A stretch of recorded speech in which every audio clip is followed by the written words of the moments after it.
Hi viewers, welcome to our channel. ప్రస్తుతం మనతో ఉన్నారు high court advocate, social activist Bala గారు. నమస్తే సార్. నమస్తే సార్, రీసెంట్గా ఆంధ్రప్రదేశ్ రాష్ట్ర గవర్నర్ గారిని కలిశారు. గతంలోనే మీరు కొన్ని లెటర్లు కూడా రిలీజ్ చేయడం జరిగింది. సీఎం గారికి కావచ్చు, లేదంటే పిఎంఓ కావచ్చు, అలాగే రాష్ట్రపతి గారికి కావచ్చు, లెటర్స్ కూడా ఫార్వర్డ్ చేసినటువంటి పరిస్థితి.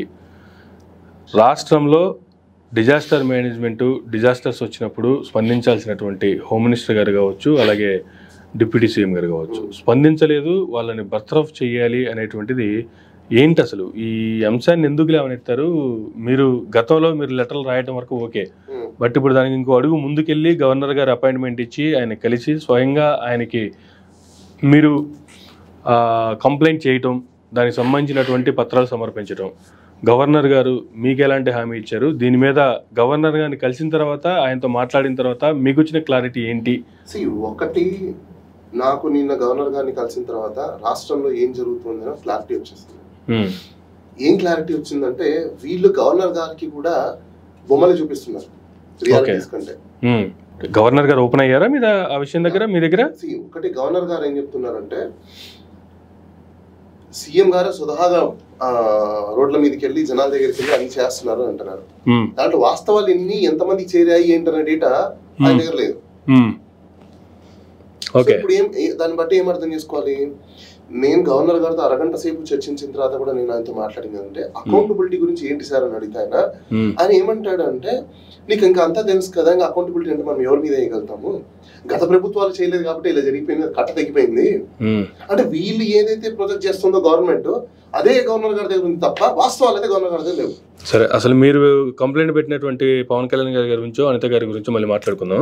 చంద్రబాబు నాయుడు గారు వరదల్లో 10 రోజులు ఆల్మోస్ట్ ఆయన రోడ్డు మీదే ఉండి, బస్సుల్లోనూ కలెక్టర్ ఆఫీస్లోనూ ఉండి, ఆయన ప్రతిరోజు మోకాళ్ళ లోతు నీళ్ళలోకి వెళ్ళి స్వయంగా పర్యవేక్షించినటువంటి పరిస్థితిని అయితే మనం కళ్ళారా చూసాము. దీనికి సంబంధించి మీ మధ్య జరిగినటువంటి సంభాషణ ఏంటి? దానికి గవర్నర్ గారు ఏ విధంగా స్పందించారు? దాని గురించి అయితే నేను రాసిన లెటర్ లో ఫస్ట్ ఇంట్రొడక్షన్ పార్ట్ లోనే సీఎం గారికి రాసిన లెటర్ లో రాశాను, మీ పనితనం ఓకే అండి, ప్రజలందరూ మెచ్చుకున్నారు, దాని గురించి నో డౌట్, కానీ వీళ్ళ అకౌంటబిలిటీ గురించి కూడా మనం మాట్లాడుకోవాలి. దానికి ఖచ్చితంగా అంటే గవర్నర్ గారు కూడా ఆయన చేసిన పనితీరు మీద ఆయన కూడా ప్రశంసలు ఇస్తున్నాడు. ఆ ఏజ్ లో ఆయన 74 సంవత్సరాలు దాటిపోయిన ఈ ఏజ్ లో ఆయన పోయి చేయడం అనేది అంత అసమస్య కాదు. కానీ ఆయన చేయగలిగాడు అంటే, ఈ ఏజ్ లో ఆయన చేయగలిగాడు అంటే వాస్తవంగా అది చాలా అప్రిషియేట్ చేయాల్సిన విషయమే, అందులో ఎటువంటి సందేహం లేదంటే నేను కూడా ఆయనకు చెప్పాను.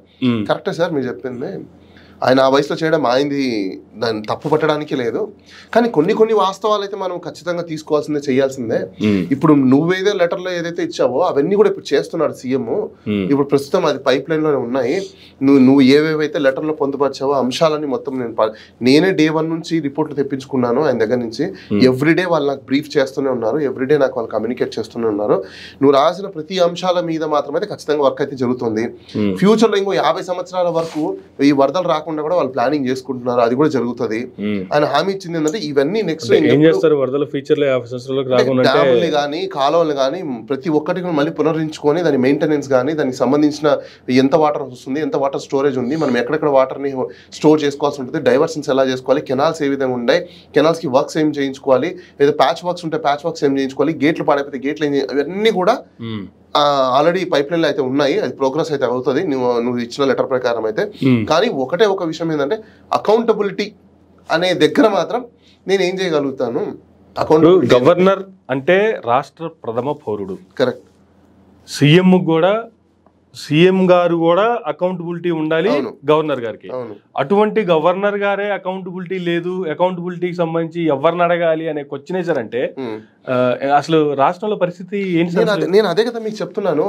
రాష్ట్ర ప్రభుత్వం ఏదైతే బొమ్మలు చూపిస్తుందో మీడియాలో, ఆ బొమ్మలు మాత్రం ఆయన దగ్గర ఉన్నాయి. వాస్తవ పరిస్థితులు లేవు, వాస్తవ పరిస్థితులు చెప్పే వాళ్ళు లేరు ఆయనకి. ఇప్పుడు ఆయన పక్కన ఉన్న సెక్రటరీ కూడా గవర్నమెంట్ ఏం చెప్తే అదే చెప్తారు తప్ప వాస్తవ పరిస్థితులు ఎవరు చెప్పరు కదా. ఇప్పుడు నేను గుచ్చి కూడా ½ అన్ అవర్ మాట్లాడిన ప్రతిసారి కూడా అకౌంటబిలిటీ గురించి ఏంటి అని అడుగుతున్నా నేను. ఎక్కడ అకౌంటబిలిటీ గురించి అని చెప్పేసి ఆయన ఏమంటాడు అకౌంటబిలిటీ గురించి అంటే, ఓకే అకౌంటబిలిటీ గురించి ఇంకా వదిలేసే, ఇంకా అయిపోయింది, ఏం చేయగలుగుతాం ఇప్పుడు అని అంటున్నాను. అంటే ఇప్పుడు దాని అర్థం ఏంటి? ఆయన కూడా ఒప్పేసుకుంటున్నాడు, జరిగిపోయింది, ఇంకా మనం ఏం చేయగలుగుతాం. అంతేగాని కానీ అకౌంటబిలిటీ అనేది ఈ ఒక్క సమస్యకో లేదంటే ఇప్పుడు వచ్చినటువంటి వరదలకు సంబంధించి కాదు కదా, గవర్నమెంట్ హోల్ సిస్టమ్. నేను అదే దీన్ని ఇక్కడ వదిలే సమస్య లేదు. ఫస్ట్ వన్ థింగ్, అకౌంటబిలిటీ ఎవరు తీసుకుంటారు అనే దాని మీద ఖచ్చితంగా దీన్ని సుప్రీంకోర్టు వరకు కూడా వెళ్తాం. అందులో వదిలి ప్రసక్తే లేదు. ఎందుకంటే ప్రజలకి మీరు అకౌంటబిలిటీ మేము ఉంటామని చెప్పే కదా మీరు వచ్చారు హామీ ఇచ్చి. ఈ రోజు అదే అకౌంటబిలిటీ ఎవరి మీద వేస్తున్నారు? ఇప్పుడు మేము రేపు ఆర్టీఏ పెట్టి ఈ వరదల కారణంగా ఎంతమందిని స్టేట్ గవర్నమెంట్ సస్పెండ్ చేసిందో కూడా మేము లిస్టు తీసుకుంటాం. వాళ్ళని సస్పెండ్ చేసినప్పుడు అకౌంటబిలిటీ గురించి వాట్ అబౌట్ మినిస్టర్స్? మరి మినిస్టర్స్ ఎందుకు వదిలిపెడతారు? ఎమ్మెల్యే పదవి నుంచి తీసామని చెప్పట్లేదు మేము, నువ్వు ఎమ్మెల్యే బిఎస్ అని ఎమ్మెల్యే, కానీ మినిస్టర్ అనేది కాదు కదా. మినిస్టర్ అనేది గవర్నమెంట్ కి సంబంధించింది. నువ్వు గవర్నమెంట్ వ్యవస్థలోకి వచ్చినప్పుడు you are also be public servant. Public servant వచ్చినప్పుడు నీకు కూడా అన్ని రూల్స్ లాస్ అన్ని అప్లై అవుతాయి. కంపల్సరీగా నువ్వు ఫాలో అవ్వాల్సిందే. నీకు కూడా శాలరీ ఉంటుంది, రైట్? కానీ ప్రజల దగ్గరికి వెళ్ళాల్సి వచ్చినప్పుడు లేకపోతే సమస్యల మీద స్పందించాల్సి వచ్చినప్పుడు నేను హీరోని, నేను బయటకు వస్తే ప్రాబ్లం అవుద్ది అనేటువంటి మాత్రం గుర్తొస్తున్నాయి.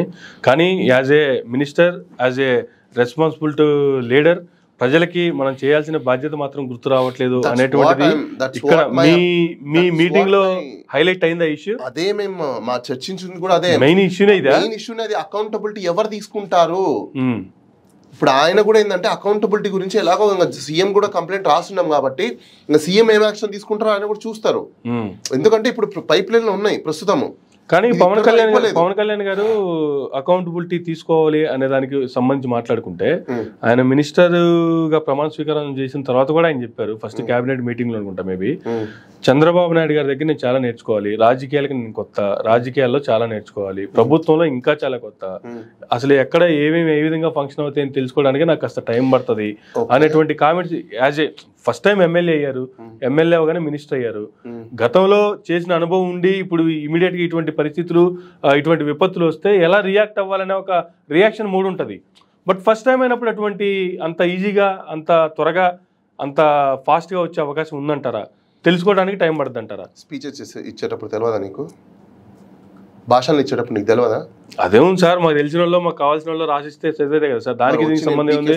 పెరికేస్తాను, వేసేస్తాను, పొడిచేస్తాను, ఇది చేసేస్తాను, అది చేసేస్తాను ఎందుకు చెప్పాను? మా అభిమానుల్ని మేము ఓట్లు వేయించుకోవడానికి మాకు కావాలి కదా. మా అభిమానులు బ్రీచ్ ఆఫ్ ఓత్ అంటారండి, అనే బ్రీచ్ ఆఫ్ ఓత్ అంటారు. నువ్వు నామినేషన్ వేసే రోజు కూడా క్యాంపెయినింగ్ స్టార్ట్ అయ్యే ముందు బాగా వినండి, చాలా మందికి తెలియదు అనుకుంటాను. బిఫోర్ చాలా చెప్తారు సార్, చాలా చెప్తారు, చాలా చేస్తారు. బట్ ప్రభుత్వంలోకి వచ్చిన తర్వాత, మినిస్ట్రీలోకి వచ్చిన తర్వాత ప్రతి ఒక్కరు ఆయన మీద కేసు వేయచ్చు. నేను చెప్తాను చూడండి ఎలానో. నామినేషన్ వేసే రోజు నామినేషన్ పత్రాలు తీసుకెళ్లి ఎవరైతే ఆర్ఓ ఉంటారో ఆర్ఓ ముందర ఓత్ ఉంటది, ప్రమాణ స్వీకారం చేస్తారు అక్కడ కూడా. అవును, రైట్. నామినేషన్ వేసేటప్పుడు సీఎం క్యాండిడేట్ అయినా ప్రమాణం చేయాల్సిందే. దాన్ని బ్రీచ్ చేసినట్టే కదా మీరు క్యాంపెయినింగ్ లోకి వచ్చారు. నామినేషన్ వేసిన డే దగ్గర నుంచి మీరు క్యాంపెయినింగ్ చేశారు కదా. ప్రజలకి మీరు ఏదైతే మభ్య పెట్టారో మరి అది మోసం చేసినట్టు కదా. It's not a cheat. అంటే పవన్ కళ్యాణ్ ఒక్కళ్ళే చేశారంటారా, లేదంటే ఇప్పుడు ఈ సిచ్యువేషన్ లో స్పందించాల్సిన పవన్ కళ్యాణ్ గారు వేరే మినిస్టర్ దగ్గర జరిగితే వేరే మినిస్టర్ కూడా అడుగుతారు. ఇప్పుడు వీళ్ళిద్దరు చేశారు కాబట్టి వీళ్ళిద్దరిని అకౌంటబిలిటీ తీసుకుంటారా లేదా అని అడుగుతున్నాం. నో, మేము తీసుకోమన్నారు అనుకోండి, ప్రాసిక్యూషన్ చేయండి వాళ్ళ మీద. అనిత గారి గురించి మాట్లాడుకున్నా కూడా, అనిత గారు కూడా ఫస్ట్ టైం మినిస్టర్. సరే, గతంలో ఎమ్మెల్యేగా చేశారు, అది వేరే. ఫస్ట్ ఇద్దరు ఫస్ట్ టైం మినిస్టర్లే కదా సార్. నేను ఒకటి చెప్తాను చూడండి సార్, ఇక్కడ ఏం పెద్ద రాకెట్ సైన్స్ పని ఉంటుంది. ఓకే, వాళ్ళకి తెలీదు, మీకు తెలీదు, మాకు తెలీదు ఫంక్షన్స్ ఏం నడుస్తాయో. ఏం పని ఉంటుంది వీళ్ళకి? ఏం పని ఉండదు. ఏదో నామకే వాసిరు వాళ్ళు అందరు ప్రిన్సిపల్ సెక్రటరీలు, సంబంధించిన ఎస్ఓలు, సెక్షన్ ఆఫీసర్లు, దానికి సంబంధించిన క్లర్క్లు, దానికి సంబంధించిన కమిషనర్లు, దానికి సంబంధించిన డిపార్ట్మెంట్ మొత్తం పనిచేస్తే ఏది ఏంటి పబ్లిక్ ఎలా బాగుంటుంది అని చెప్పి నువ్వు సజెస్ట్ చేయడమే నీ పని, అంతే. మానిటర్ చేయడం నీ పని. నువ్వు అది కూడా చేయలేకపోతే ఇంకెందుకు? అది సక్రమంగా చేస్తున్నారా లేదా చూసుకోలేకపోతే నువ్వు ఎందుకు? ఇంకా దానికోసం మిమ్మల్ని ఎన్నుకునింది, దానికోసం కాదు కదా. దెన్ ఈ అకౌంటబిలిటీ ఎవరు తీసుకుంటారు? కానీ గవర్నర్ గారు నాకు హామీ ఇచ్చింది ఏంటంటే, నువ్వు ఏదైతే లెటర్ లో పొందుపరిచావో అవన్నీ జరుగుతున్నాయి. ఇంకా ఫ్యూచర్ లో ఇలాంటివి రాకుండా ఖచ్చితంగా గవర్నమెంట్ చూసుకుంటది. మూడో విషయము అకౌంటబిలిటీ అనే దాని గురించి. తర్వాత ఎక్స్క్రేషియా, నేను ఇంకా దాని గురించి కూడా మాట్లాడాను. ఎక్స్క్రేషియా గురించి కూడా ఇంకా గవర్నమెంట్ కసరత్తులో ఉంది కాబట్టి ఇప్పుడు ప్రతి ఇంట్లో 5-6 లక్షల వరకు డ్యామేజ్ అయిపోయింది. అది ఎంత ఇస్తారు ఏంటి క్వాంటమ్ అనేది ఇప్పుడే నేను ప్రకటించారు కదా. అదే గ్రౌండ్ ఫ్లోర్ అయితే 25,000, ఫస్ట్ ఫ్లోర్ అయితే అదేనండి. నేను నిన్న ఈవినింగ్ వెళ్ళాను, నేను నాకు సరే ఓకే, తర్వాత బయటకు వచ్చింది. ఇప్పుడు అది వచ్చిన తర్వాత దాని మీద నేను కూడా అధ్యయనం చేసి అసలు సూట్ అవుతుందా సూట్ అవ్వదా, లేకపోతే ముక్కులో పెట్టుకోవాలా చెవులో పెట్టుకోవాలా, వాళ్ళు ఇచ్చే 25,000 రూపాయలు. ఇప్పుడు 25,000 ఎక్స్‌గ్రేషియా అనేది కరెక్టేనా? అదేనండి, ఇప్పుడు దాని గురించి కూడా ఒకసారి నేను కూడా అధ్యయనం చేసి అది ఒకవేళ సరిపోదు ప్రజలకి అది కాదు అన్నాం అనుకోండి, ఖచ్చితంగా గవర్నర్ గారికి మళ్ళీ లేఖ రాస్తాం. గవర్నర్ గారిని మళ్ళీ మీట్ అవుతాం. ఏ బేసిస్ లో వీళ్ళు ఇచ్చారు 25,000 రూపాయలు, వద్దు మాకు డబ్బులు వద్దు, మా ఇంట్లో పోయిన సామాన్లన్నీ తెచ్చేయండి చాలు, అవన్నీ కొనియండి, ఎందుకు గోల్ అయ్యండి, మీ డబ్బులు ఎందుకు, ఎవరికి కావాలి, వాళ్ళ ఇంట్లో టీవీ పోయింది, ఫ్రిడ్జ్ పోయింది, ఏసీ పోయింది, ఏమేమి పోయినా అన్ని రాసేయండి, ఏ కంపెనీతో టైప్ పెట్టుకుంటారో పెట్టుకోండి. ప్రతిదానికి ఇన్సూరెన్స్ ఉంటుంది కదా, ఇన్సూరెన్స్ కంపెనీలు అందరికీ నాకు ఇస్తే మీరెందుకండి ఇంకా గవర్నమెంట్, నాకు అర్థం కాదు. మాకు తెలియదా ఇన్సూరెన్స్ ఉంటే మేము క్లెయిమ్ చేసుకోవాలని నువ్వు చెప్పాలా? మాకు తెలియదా, మేము చదువుకోలేదైంది అంటే కొన్నవాడు. ఇప్పుడు మీరు టీవీ కొన్నారు, మీకు తెలియదా ఇన్సూరెన్స్ ఉంటే మీరు క్లెయిమ్ చేసుకోవాలని? ఎక్కడి నుంచో మినిస్టర్ వచ్చి చెప్పాలా మీ ఇంటికి? ఓకే, మినిస్టర్ వచ్చి మీ ఇంటికి చెప్పాలనా? వాళ్ళకి తెలీదా? ఫోన్ కొన్నవాడికి తెలీదా? టీవీ కొన్నవాడికి తెలీదా? బైక్ కొన్నవాడికి తెలీదా? కార్ కొన్నవాడికి తెలీదా? ఇన్సూరెన్స్ కట్టే ప్రీమియం ఎవ్రీ ఇయర్ కడతారు కదా, వాళ్ళకి తెలుసు కదా. నిల్ డిప్ ఉంటుంది, నో క్లెయిమ్ బోనస్ వస్తుంది, మరి ఇవన్నీ అడుగుతారు కదా ప్రీమియం కట్టేటప్పుడు. ఏమైనా మాకేం క్లెయిమ్ చేసుకోలేదు, ఇన్సూరెన్స్ మేమేం క్లెయిమ్ చేసుకోలేదు, ఇయర్ ఏమైనా బోనస్ తీసుకుంటారు కదా. ప్రజలకు అన్నీ తెలుసు. వీళ్ళేదో పెద్ద పై నుంచి వచ్చి మేము ఇన్సూరెన్స్ మీకు ఇప్పిస్తాం తొందరగా, ఇన్సూరెన్స్ ఉంటుంది మీరు క్లెయిమ్ చేసుకోండి, నువ్వేంది మా చెప్పేది? యాజ్ అ గవర్నమెంట్ నువ్వు ఎక్స్‌గ్రేషియా ఏమి ఇస్తున్నావు? Because it's a negligence of your end. Natural disaster అయినా నువ్వు ఇవ్వాల్సిందే, న్యాచురల్ డిజాస్టర్ జరిగిన మమ్మల్ని నువ్వు ఆదుకోవాల్సిందే, అది నీ డ్యూటీ. దానికి నువ్వేం చేస్తున్నావు? 25,000 10,000 రూపాయల ఇదేనా? కానీ 25,000 10,000 15,000 ప్రకటించిన తర్వాత ఫస్ట్ ఫ్లోర్ లో ఉండే వాళ్ళకైతే 15,000, సెకండ్ ఫ్లోర్ లో ఉండే వాళ్ళకైతే 10,000, గ్రౌండ్ ఫ్లోర్ లో ఉన్న వాళ్ళకైతే 25,000. ప్రజలందరూ తెలుసుకోండి, సీఎం ఛాంబర్ కి వెళ్తే వాళ్ళకి పెట్టే కాజు బాదం బిస్కెట్ ఛాయ్లకి 10,000 రూపాయలు అయిపోతాయి ఫర్ డేనా, ఫర్ మంత్. ఇంకా మీరు ఆలోచించుకోండి, మీ బతుకుల యొక్క వాల్యూ 10,000 రూపాయలు 25,000 రూపాయలు ప్రభుత్వం కడుతుంది. ఇంకెందుకు మీరు నన్ను అడిగితే షీప్స్ బెటర్.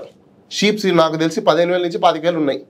సో మనుషులు చచ్చిపోయినా, మనిషి ఇల్లు డ్యామేజ్ అయిపోయినా, మనిషి ఇంట్లో రోజువారీ సామాన్లు కానీ దానికి సంబంధించిన నిత్యావసరాలకు సంబంధించిన అన్ని మొత్తం కుప్ప కూలిపోయినా మీ బతుకులకి మాత్రం గవర్నమెంట్ కట్టే రేటు 25,000 అంట.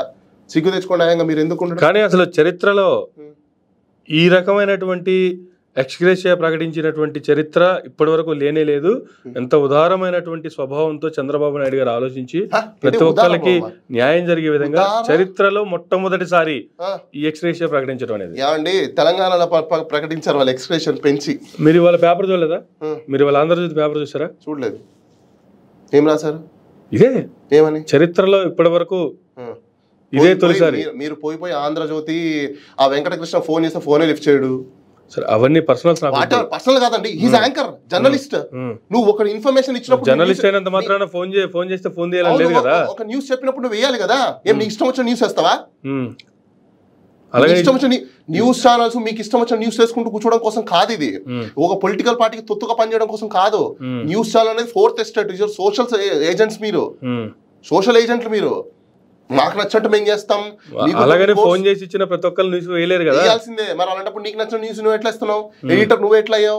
ఏ విధంగా నువ్వు బేసిస్ చేసుకొని ఎడిటింగ్ నువ్వు చేస్తున్నావు? ఎడిటర్ అంటే అర్థం ఏంటి? దేని న్యూస్ నువ్వు హైలైట్ చేయాలి, దేని న్యూస్ నువ్వు హైలైట్ చేయకూడదు, ఏది ఇంపార్టెంట్ ఉందని చూసుకోవాలి. అంటే నువ్వు వేసేవన్నీ హైలైట్ అదే ఇంపార్టెంట్ నమ్మాలా ప్రజలు? నీకు రూల్స్ లాస్ లేవా? నీకు కూడా రూల్స్ ఉన్నాయి, లాస్ ఉన్నాయి, ఎథిక్స్ ఉన్నాయి, కోర్ట్స్ ఉన్నాయి, అన్ని ఉన్నాయి. ప్రజలు అందరు గుర్తుపెట్టుకోండి, న్యూస్ లో వచ్చేవి ఏవైనా కూడా మీరు కూడా క్వశ్చన్ చేయొచ్చు. కానీ మీరు ఏదో పోలీస్ స్టేషన్ లో కంప్లైంట్ పెట్టుకోవడమో, లేకపోతే వాళ్ళ మీద ఏదో డిఫమేషన్ వేస్తారనుకోవడమో అది మూర్ఖత్వం. తెలుసుకోండి అందరు ఫస్ట్. ఎవరైనా న్యూస్ ఛానల్ ఇలాంటివి చేస్తే వీళ్ళకి చేయాల్సింది అక్కడ కాదు కంప్లైంట్. ఇన్ఫర్మేషన్ బ్రాడ్కాస్టింగ్ వాళ్ళకి కానీ, ఐఎంబి వాళ్ళకి కానీ, లేకపోతే ప్రింట్ మీడియా ఉంటే పిఐబికి కానీ, ఇట్లాంటి వాళ్ళకి మీరు కంప్లైంట్ చేస్తే అప్పుడు వాళ్ళు ఉంటారు. ఎందుకంటే సరే నాకు ఒక డౌట్ వచ్చింది ఇక్కడ. న్యూస్ లో వచ్చిన న్యూస్ తప్పు అనుకున్నా, లేదు దాని మీద అభ్యంతరాలు ఉన్నా కేసు ఎవరైనా వేయచ్చు. వినండి, కానీ ఎక్కడ కేసు వేయాలని మీడియాలో వచ్చినటువంటి వార్తను ఆధారంగా తీసుకొని ఐఏఎస్ ఆఫీసర్లో, ఐపీఎస్ ఆఫీసర్లో సస్పెండ్ చేసేటువంటి పరిస్థితులు ఉన్నాయా? లేవు. మరి రీసెంట్ గా జరిగినటువంటి సంఘటన ఒకటి ఆంధ్ర రాష్ట్రంలో చూసుకుంటే 3 ఐపీఎస్ని ఒకే రోజు సస్పెండ్ చేశారు. This is the highest. ఇది కూడా ఫస్ట్ టైం ఆఫ్ హిస్టరీ ముగ్గురు ఐఏఎస్లు ఒకేసారి సస్పెండ్ చేయడం అనేది ఐపీఎస్ల హిస్టరీలో ఫస్ట్ టైం అనేటువంటిది అది కూడా హైలైట్ అవుతుంది. అసలు ఏ విధంగా సస్పెండ్ చేశారు అంటే ఒక ఎస్పీ స్థాయి కలిగినటువంటి వ్యక్తి ఆధ్వర్యంలో ఇన్వెస్టిగేషన్లో వీళ్ళంతా ముద్దాయిలే అని తేల్చి వీళ్ళని సస్పెండ్ చేయడం జరిగింది అనేటువంటిది గవర్నమెంట్ తరపు నుంచి వస్తున్నటువంటి వాదన. అసలు ఆ కేసుకు సంబంధించినటువంటి కాదంబరి జత్వాని ముంబైకి సంబంధించినటువంటి మహిళ ఎవరైతే ఉన్నారో, నేను మీడియాలో వచ్చిన వార్తలను చూసి ఆ వార్తకు నేను కూడా ప్రభావితం అయ్యి నేను వచ్చి కేసు పెట్టడం జరిగింది అనేటువంటిది ఆవిడిచ్చినటువంటి ఎఫ్ఐఆర్లో నమోదు చేసినటువంటి అంశం. దీన్ని ఎట్లా చూడాలి? అసలు ఫస్ట్ బేసిక్ ప్రిన్సిపల్ మీకు ఒకటి చెప్తాను చూడండి, ప్రజలు కూడా తెలుసుకోవాలి. వాళ్ళు ఇన్వెస్టిగేషన్ ఆఫీసర్లో లేకపోతే సుపీరియర్సో లేకపోతే సూపరింటెండెంట్సో లేకపోతే హయ్యర్ అథారిటీనో ఏదో అనుకుందాం, వీళ్ళ కింద వాళ్ళే ఎఫ్ఐఆర్ కడతారు. SHO వెరీ వెల్, బాగుంది. SHO కట్టిన ఎఫ్ఐఆర్ మీద వాళ్ళ ఇన్ఫ్లుయెన్స్ ఉందని అనుకుందాం, కాసేపు ఉందని అనుకుందాం.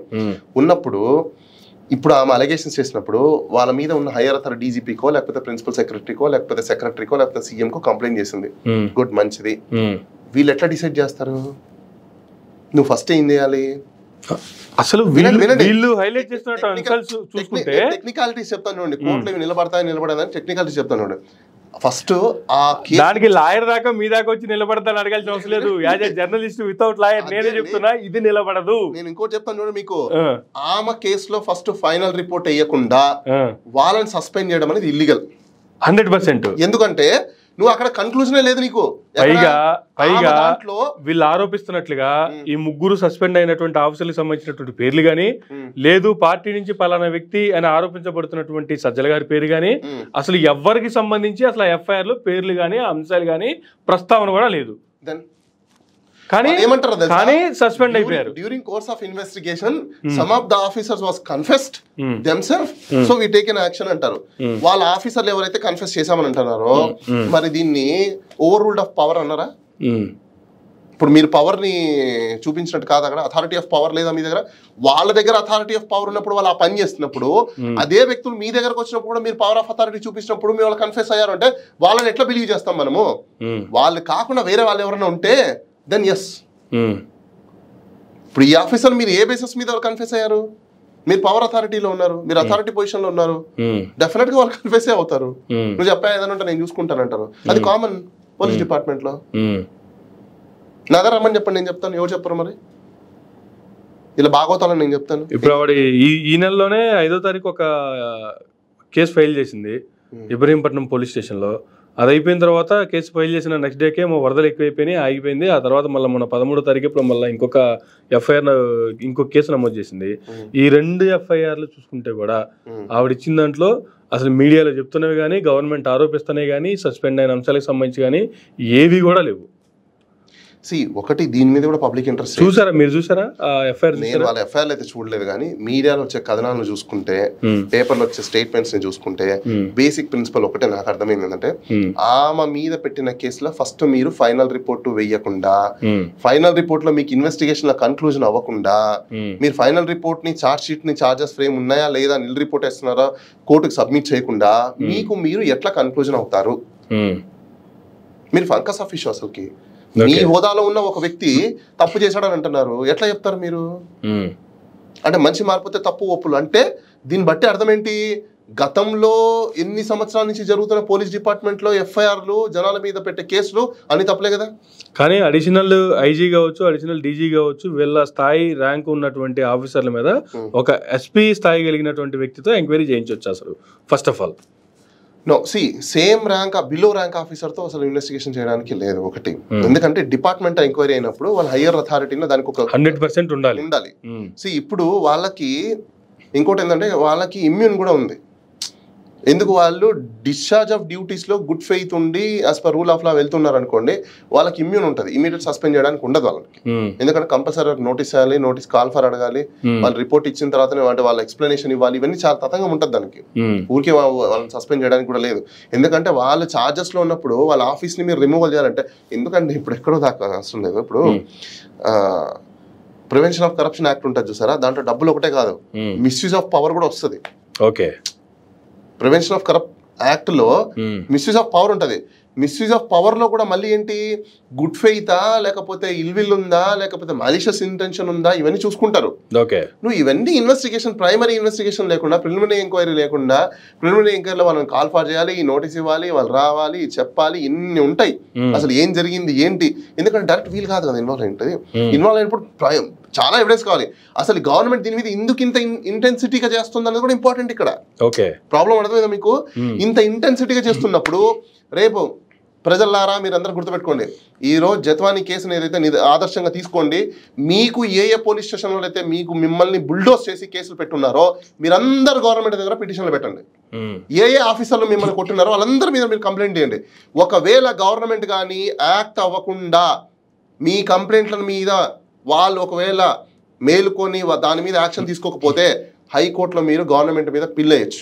ఎందుకో తెలుసా, ఆర్టికల్ 14 వైలేషన్. ఇక్కడ ఒకరికేమో ఒక న్యాయం, ఇంకోరికేమో ఇంకో న్యాయం చేయకూడదు. గవర్నమెంట్ పార్షియాలిటీ చూపించిందంటే గవర్నర్ గారు కూడా పార్షియాలిటీ చూపించిందనే దానికి సంబంధించి ఒక మాట మాట్లాడుకుంటే, గొడ్లవల్లేరు ఇష్యూ కూడా జరిగింది. దాదాపుగా 300 మంది అమ్మాయిలు, మన అమ్మాయిలేగా, మన తెలుగు అమ్మాయిలేగా, మన రాష్ట్రానికి సంబంధించిన అమ్మాయిలేగా, వాళ్ళకి ఏం జరిగినా సంబంధం లేదు, నీ దగ్గర వీడియో ఉంటే చూపించు, నేను యాక్షన్ తీసుకుంటా అని సంబంధిత విద్యాశాఖ మంత్రి నారా లోకేష్ గారు మీడియాని ప్రశ్నించినటువంటి పరిస్థితి చూసాం. సరే, నెక్స్ట్ ఎమ్మెల్యే గారి మీద, కోనేటి ఆదిమూలం గారి మీద టీడీపీకి సంబంధించినటువంటి మహిళ వచ్చి ఆధారాలు చూపించి with video proofs, audio proofs చూపించి మరి ఆవిడ ఒక ప్రెస్ మీట్ పెట్టింది. దానికి నో యాక్షన్.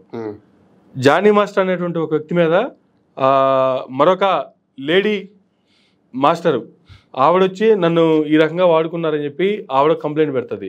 ఇది మనకి వార్త కాదు, దీని మీద మనం ఎటు స్పందన ఉండదు.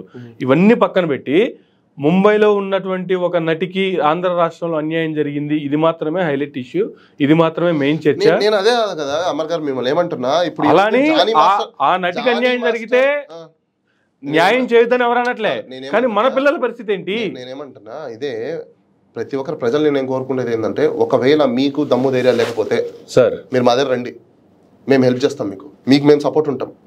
మీకు జరిగిన అన్యాయాలు ఒకవేళ మీకు గత ప్రభుత్వంలో నిజంగానే బుల్డోస్ చేసి చాలా మంది ఆఫీసర్లు మిమ్మల్ని బుల్డోస్ చేసి మీ ఆస్తులు రాయించుకోవడం కానీ, మిమ్మల్ని కొట్టి చేసి మిమ్మల్ని బాధ పెట్టి మీ మీద తప్పుడు కేసులు కట్టుంటే కానీ మీరు రండి, వాళ్ళ మీద ఖచ్చితంగా మీరు కేసు పెట్టండి, గవర్నమెంట్కి కంప్లైంట్ చేయండి. ఒకవేళ గవర్నమెంట్ కానీ యాక్షన్ తీసుకోకపోతే వాళ్ళ మీద ఖచ్చితంగా మీరు ఆర్టికల్ 14 వైలేషన్స్ కింద మీరు వాళ్ళని సూ చేయొచ్చు, కోర్టులో కేసు వేయచ్చు వాళ్ళ మీద. ఎందుకంటే నువ్వు ఒకరికి ఒక న్యాయం ఇంకొకరికి ఎక్స్ప్లెయిన్ చేయాలండి, తప్పదు. గవర్నమెంట్కి వచ్చి కోర్టు ముందర చెప్పాల్సిందే, నువ్వు ఎందుకు ఆ అమ్మాయికి చేసావు, ఈ అమ్మాయికి ఎందుకు చేయట్లేదు, ఆ అమ్మాయికి మాకు మిషనరీ ఉంది, జనాలు ఉన్నారు, మేము చేసాం, ఇక్కడ మా దగ్గర జనాలు లేరు, సరిపోరు మాకంటే అంటే ఆవిడకి సరిపోయినటువంటి యంత్రాంగం వీళ్ళకి చేయడానికి లేరా? కాబట్టి ఆర్టికల్ 14 వైలేషన్ జరుగుతుంది. కాబట్టి ఆర్టికల్ 356 ఇన్వోక్ చేయమని చెప్పి అడగచ్చు మనం, ఎమర్జెన్సీ పెట్టాల్సిందే. ఎందుకంటే ఇట్లా ప్రభుత్వాలు నడిపితే ఎలా అవుతుంది? మీకు నచ్చినట్టు ప్రభుత్వం నడపడానికి కోసం కాదు కదా. ఆయన అంటారు మాట్లాడడం తెలుస్తేనే మాట్లాడాలి అంటే, మీకు తెలుసా ఎవరన్నారు సార్? ఎవరు అంటారు మొత్తానికి గవర్నమెంట్ లో మాట్లాడడం తెలుస్తూనే మాట్లాడాలంటే, ఒక పని చేయండి, మీరు మీడియా మొత్తం 1-to-1 కూర్చొని మాట్లాడడం కాదు, ఒక గ్రూప్ డిస్కషన్ పెట్టండి, మా అలాంటి వాళ్ళు 10 మంది వస్తారు, వాళ్ళు అడిగిన సమాధానాలకి క్వశ్చన్లకి మీరు సమాధానం చెప్పండి. అంటే ఎవరిని అడుగుతున్నారు? గ్రూప్ డిస్కషన్ పెట్టమని ఎవరిని అడుగుతున్నారు? రాష్ట్రానికి ఎవరైతే అధిపతి ఉన్నారో వాళ్ళని అడుగుతున్నారు డైరెక్ట్ గా. రాష్ట్రానికి అధిపతి అంటే గవర్నర్ కాదు, అందులో మినిస్టర్స్ కూడా కావచ్చు, గవర్నర్ కావచ్చు, లేకపోతే ఇంకోరు కావచ్చు, ఇంకోరు ఎవరైనా కావచ్చు. ఇప్పుడు మీరు డిక్లేర్ చేయడం కాదు, మీరు అంతా నిజంగా మీరు అన్ని కరెక్ట్ అనుకున్నప్పుడు గ్రూప్ డిస్కషన్ పెట్టి 100 మంది వస్తారు, అడిగే ప్రశ్నలు అడిగేవాళ్ళు, వాళ్ళకి సమాధానం చెప్పండి. మీ ఇష్టానుసారం మీరు ఏదో కూర్చొని మీడియా ఉంది కదా అని చెప్పుకుంటూ పోవడం కాదు. ఆ మీడియాలలో కూడా నాకు తెలిసినంత అక్కడికి వెళ్ళే వాళ్ళు రిపోర్టర్స్ ఎవరైతే ఉంటారు, ఏం క్వశ్చన్లు వేస్తారో వాళ్ళకి తెలియదు. మరి వాళ్ళకి అవార్డులు, కొంతమందికి ఏకంగా ఆర్టీఏ కమిషనర్లు ఇచ్చేస్తారు. ఆమెకి ఎందుకు ఆర్టీఏ కమిషనర్ ఇచ్చారో నాకు ఇప్పటికీ తెలియదు. గత ప్రభుత్వంలో ఆమె ఎన్టీవీ యాంకర్ జర్నలిస్ట్ అనుకుంటా, ఆమెకి ఎందుకు ఇచ్చారు ఆర్టీఏ కమిషనర్? అంతే, వాళ్ళ ఇష్టం, అంటే పొలిటికల్ ఇష్టం, వాళ్ళ ఇష్టం, ఎవరికైనా ఇచ్చేస్తారు. ఏంటంటే అసలు ఏం జరుగుతుంది రాష్ట్రాలలో? ప్రజలు ఓట్లు వేసేది, వాళ్ళకి గెలిపించేది, ప్రతి దానికి ఒక డ్యూ డిలిజెన్స్ అనేది ఉంటది. మీరు డ్యూ డిలిజెన్స్ ని ఫాలో అయ్యి రైట్ పర్సన్స్ ని పెట్టి, కాకపోతే తప్పు ఎక్కడ ఉందో తెలుసా మీకు? ఫస్ట్ ఎన్నుకోవడంలోనే తప్పు ఉంది. ఈ ప్రజలు ఎలా ఉన్నారు తెలుసా, గొర్రెల కంటే దారుణంగా ఉన్నారు. ఇప్పుడు వీళ్ళు తప్ప మాకు ఎవరు దిక్కులేరు కాబట్టి వాళ్ళకి వేసామంటారు. కళ్ళు దుబ్బా మీకేమన్నా? బ్యాలెట్ పేపర్లో Form 7 బ్యాలెట్ పేపర్లో ఒక 20-30 మంది ఉంటారు. ఇండిపెండెంట్లకు ఏంటి ఒకసారి, ఏం పోతుంది మీది? 15 ఏళ్ళు 20 ఏళ్ళు సస్తున్నారు కదా, ఒక 5 ఏళ్ళు చావండి, ఒక 5 ఏళ్ళు వాళ్ళని చూడండి, 5 ఏళ్ళు వాళ్ళకి ఒక ఛాన్స్ ఇస్తే కదా, ఇండిపెండెంట్ క్యాండిడేట్లకు ఇవ్వండి, ఏ పార్టీకి సంబంధం లేకుండా ఉంటుంది, అసలు రాష్ట్రం ఎలా ఉంటుందో తెలుస్తుంది మీకు కూడా. అట్లా కాదు, నో నో నో మా కులము, మా మతము, మా గోత్రము, మా సామ్రాజ్యము, వీళ్ళకి వేసుకుంటాం, వాళ్ళకి వేసుకుంటాం, వేస్తే వీళ్ళకే, వేస్తే వాళ్ళకి, ఇంకెవరు లేరు, కనిపించరు జనాలకి, ఎవరు కనిపించరు. ఓకే, బ్యాలెట్ పేపర్లో ఓన్లీ ఇవే కనిపిస్తాయి, ఇంకేం కనిపించవు జనాలకి. మళ్ళీ ఎలక్షన్స్ అయిపోయి గెలిచిపోయిన తర్వాత మళ్ళీ వీళ్ళే తెలుసా, అయ్యో మేము ఊరికే ఓట్లేసామని బలం కొట్టుకుంటారు. కొట్టుకోండి. ఎందుకు మీ మిడిల్ క్లాసుల బతుకులు ఇట్లనే ఉంటున్నాయంటే రీజన్ ఇదే, మీరు మారరు, సో వాళ్ళు మారరు. మీరు మారినంత కాలం వాళ్ళంతే, తప్పేం లేదు. ఫస్ట్ ప్రజలు మారాలి, ప్రజలు మారితే తర్వాత నాయకులు మారుతారంటారా? నాయకులు ఎక్కడి నుంచి వస్తారు అమర్ గారు? నాయకులు కూడా ఆ సమాజంలో పుట్టిన ఒక అబ్బాయి అమ్మాయో ఈ పెద్ద 18 సంవత్సరాలు వచ్చాక, ఓటు హక్కు వచ్చాక, అక్కడ ఉన్న సమాజంలో ఉన్న సమస్యలు తెలుసుకున్నాక, వాళ్ళు పోరాటాలు చేసిన తర్వాత, ప్రజల్లో రికగ్నైజ్ అయ్యాక నామినేషన్ వేసి వీళ్ళు ఎమ్మెల్యేలు అవుతారు, మినిస్టర్లు అవుతారు. అక్కడి నుంచి వచ్చిన వాళ్ళేగా, అంతే కదా, వేరే గ్రహాల నుంచి రారు కదా, ఏం రారుగా. సో మారాల్సింది ఎవరు? ప్రజలు. ముందు మీరు ఒకరికి తప్పట్లు కొట్టడం, ప్రీచింగ్ చేయడం ఆపండి. ఆపితే అప్పుడు మీరు బాగుపడతారు. మీరు ఫస్ట్ ఆఫ్ ఆల్ మీరు తెలుసుకోవాల్సిందంట, మీ కన్న కొడుకులు, కన్న కూతుర్లు మీ బతుక్కి, మీ బర్త్డేలకి, మీ ఫంక్షన్లకి కేకులు కోయట్లేదు. ఎవడో పుట్టాడని చెప్పేసి వాడికి ఇంత పెద్ద కేక్ వస్తున్నారు. సిగ్గుసరం ఉండాలి మీకు. ఎవడో బర్త్డే అని చెప్పేసి పెద్ద పెద్ద దండలు వేస్తున్నారు. మీరేం పెంపకాలు పెంచుతున్నారు పిల్లల్ని? మిమ్మల్ని చూసుకోలేకపోతున్నారు. మీరు చేసే పాపాలే ఇవన్నీ రాష్ట్రాలకి. మీరు పెంచి పోషించే పాపాలే వాళ్ళు పెరిగి పెద్ద చేసి వాళ్ళు ఫాలోయింగ్ అంట, ఫ్యాన్స్ అంట, ఇంకోటి అంట, దండలేండి ఇదే. కానీ మీకే చూసుకునే దిక్కులేదే, మిమ్మల్ని కొట్టి తరిమేస్తున్నారు. మారండి ఎప్పటికైనా, కనీసం మీరు ఇప్పుడన్నా కనీసం మారండి, మేల్కోండి. మీకు చేయకుండా బయటికి వెళ్ళి పిల్లోడు చేస్తున్నప్పుడు కొంచెం అబ్జర్వ్ చేయండి.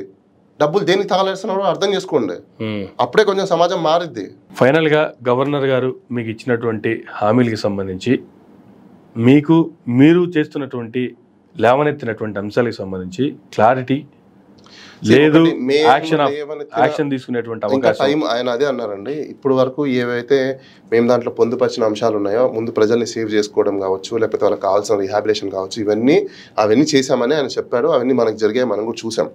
ఇంకా పోతే జుడిషియల్ ఎంక్వైరీ కావచ్చు, లేకపోతే రిమూవల్ ఆఫ్ మినిస్టర్స్ కావచ్చు, ఇది కూడా టైం టేకింగ్ పడుతుంది కాబట్టి ఆయన అది కూడా కొంచెం టైం పడుతుంది. కాబట్టి ఇప్పుడు అంత హరిబరిగా అనేది అవ్వదు. ముందు ఇవైతే అయిపోయాయి, నెక్స్ట్ టైం ఇలాంటివి అయితే జరగవు. గవర్నమెంట్ కూడా దాని మీద వర్క్ చేస్తుందని చెప్పారు. ప్లస్ ఇంకోటి, దానికి సీఎం గారు యాక్ట్ అవ్వాలి, ఎందుకంటే మినిస్టర్స్ కి సంబంధించింది కాబట్టి. బాగా ఆయన కోర్టులో ఉంది కాబట్టి ఫస్ట్ ఆయన ఏం చేస్తారో ఏంటో చూసిన తర్వాత తర్వాత గవర్నర్ గారు ఏం చేయాలని ఆలోచించుకుంటారు. సో అదే ఆయన మాకు చెప్పింది. సరే, రాష్ట్రంలో ఉన్నటువంటి పరిస్థితులు, పరిణామాలు, గవర్నర్ గారు మీకు ఇచ్చినటువంటి హామీలు, మీకు వచ్చినటువంటి క్లారిటీ ఓకే, ఇంతవరకు బాగానే ఉంది.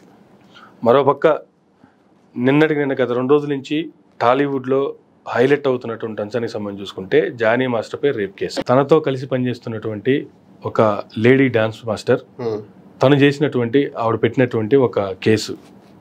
ఈ కేసుకు సంబంధించి, దీనికి సంబంధించి ఏం చెప్తారు సార్ అసలు?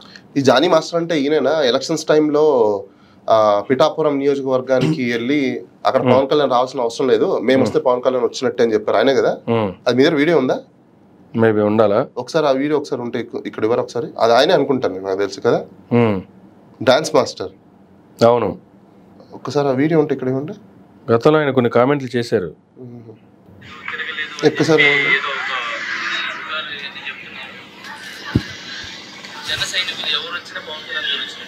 మిత్రులారా అందరూ వినండి, బాగా వినండి.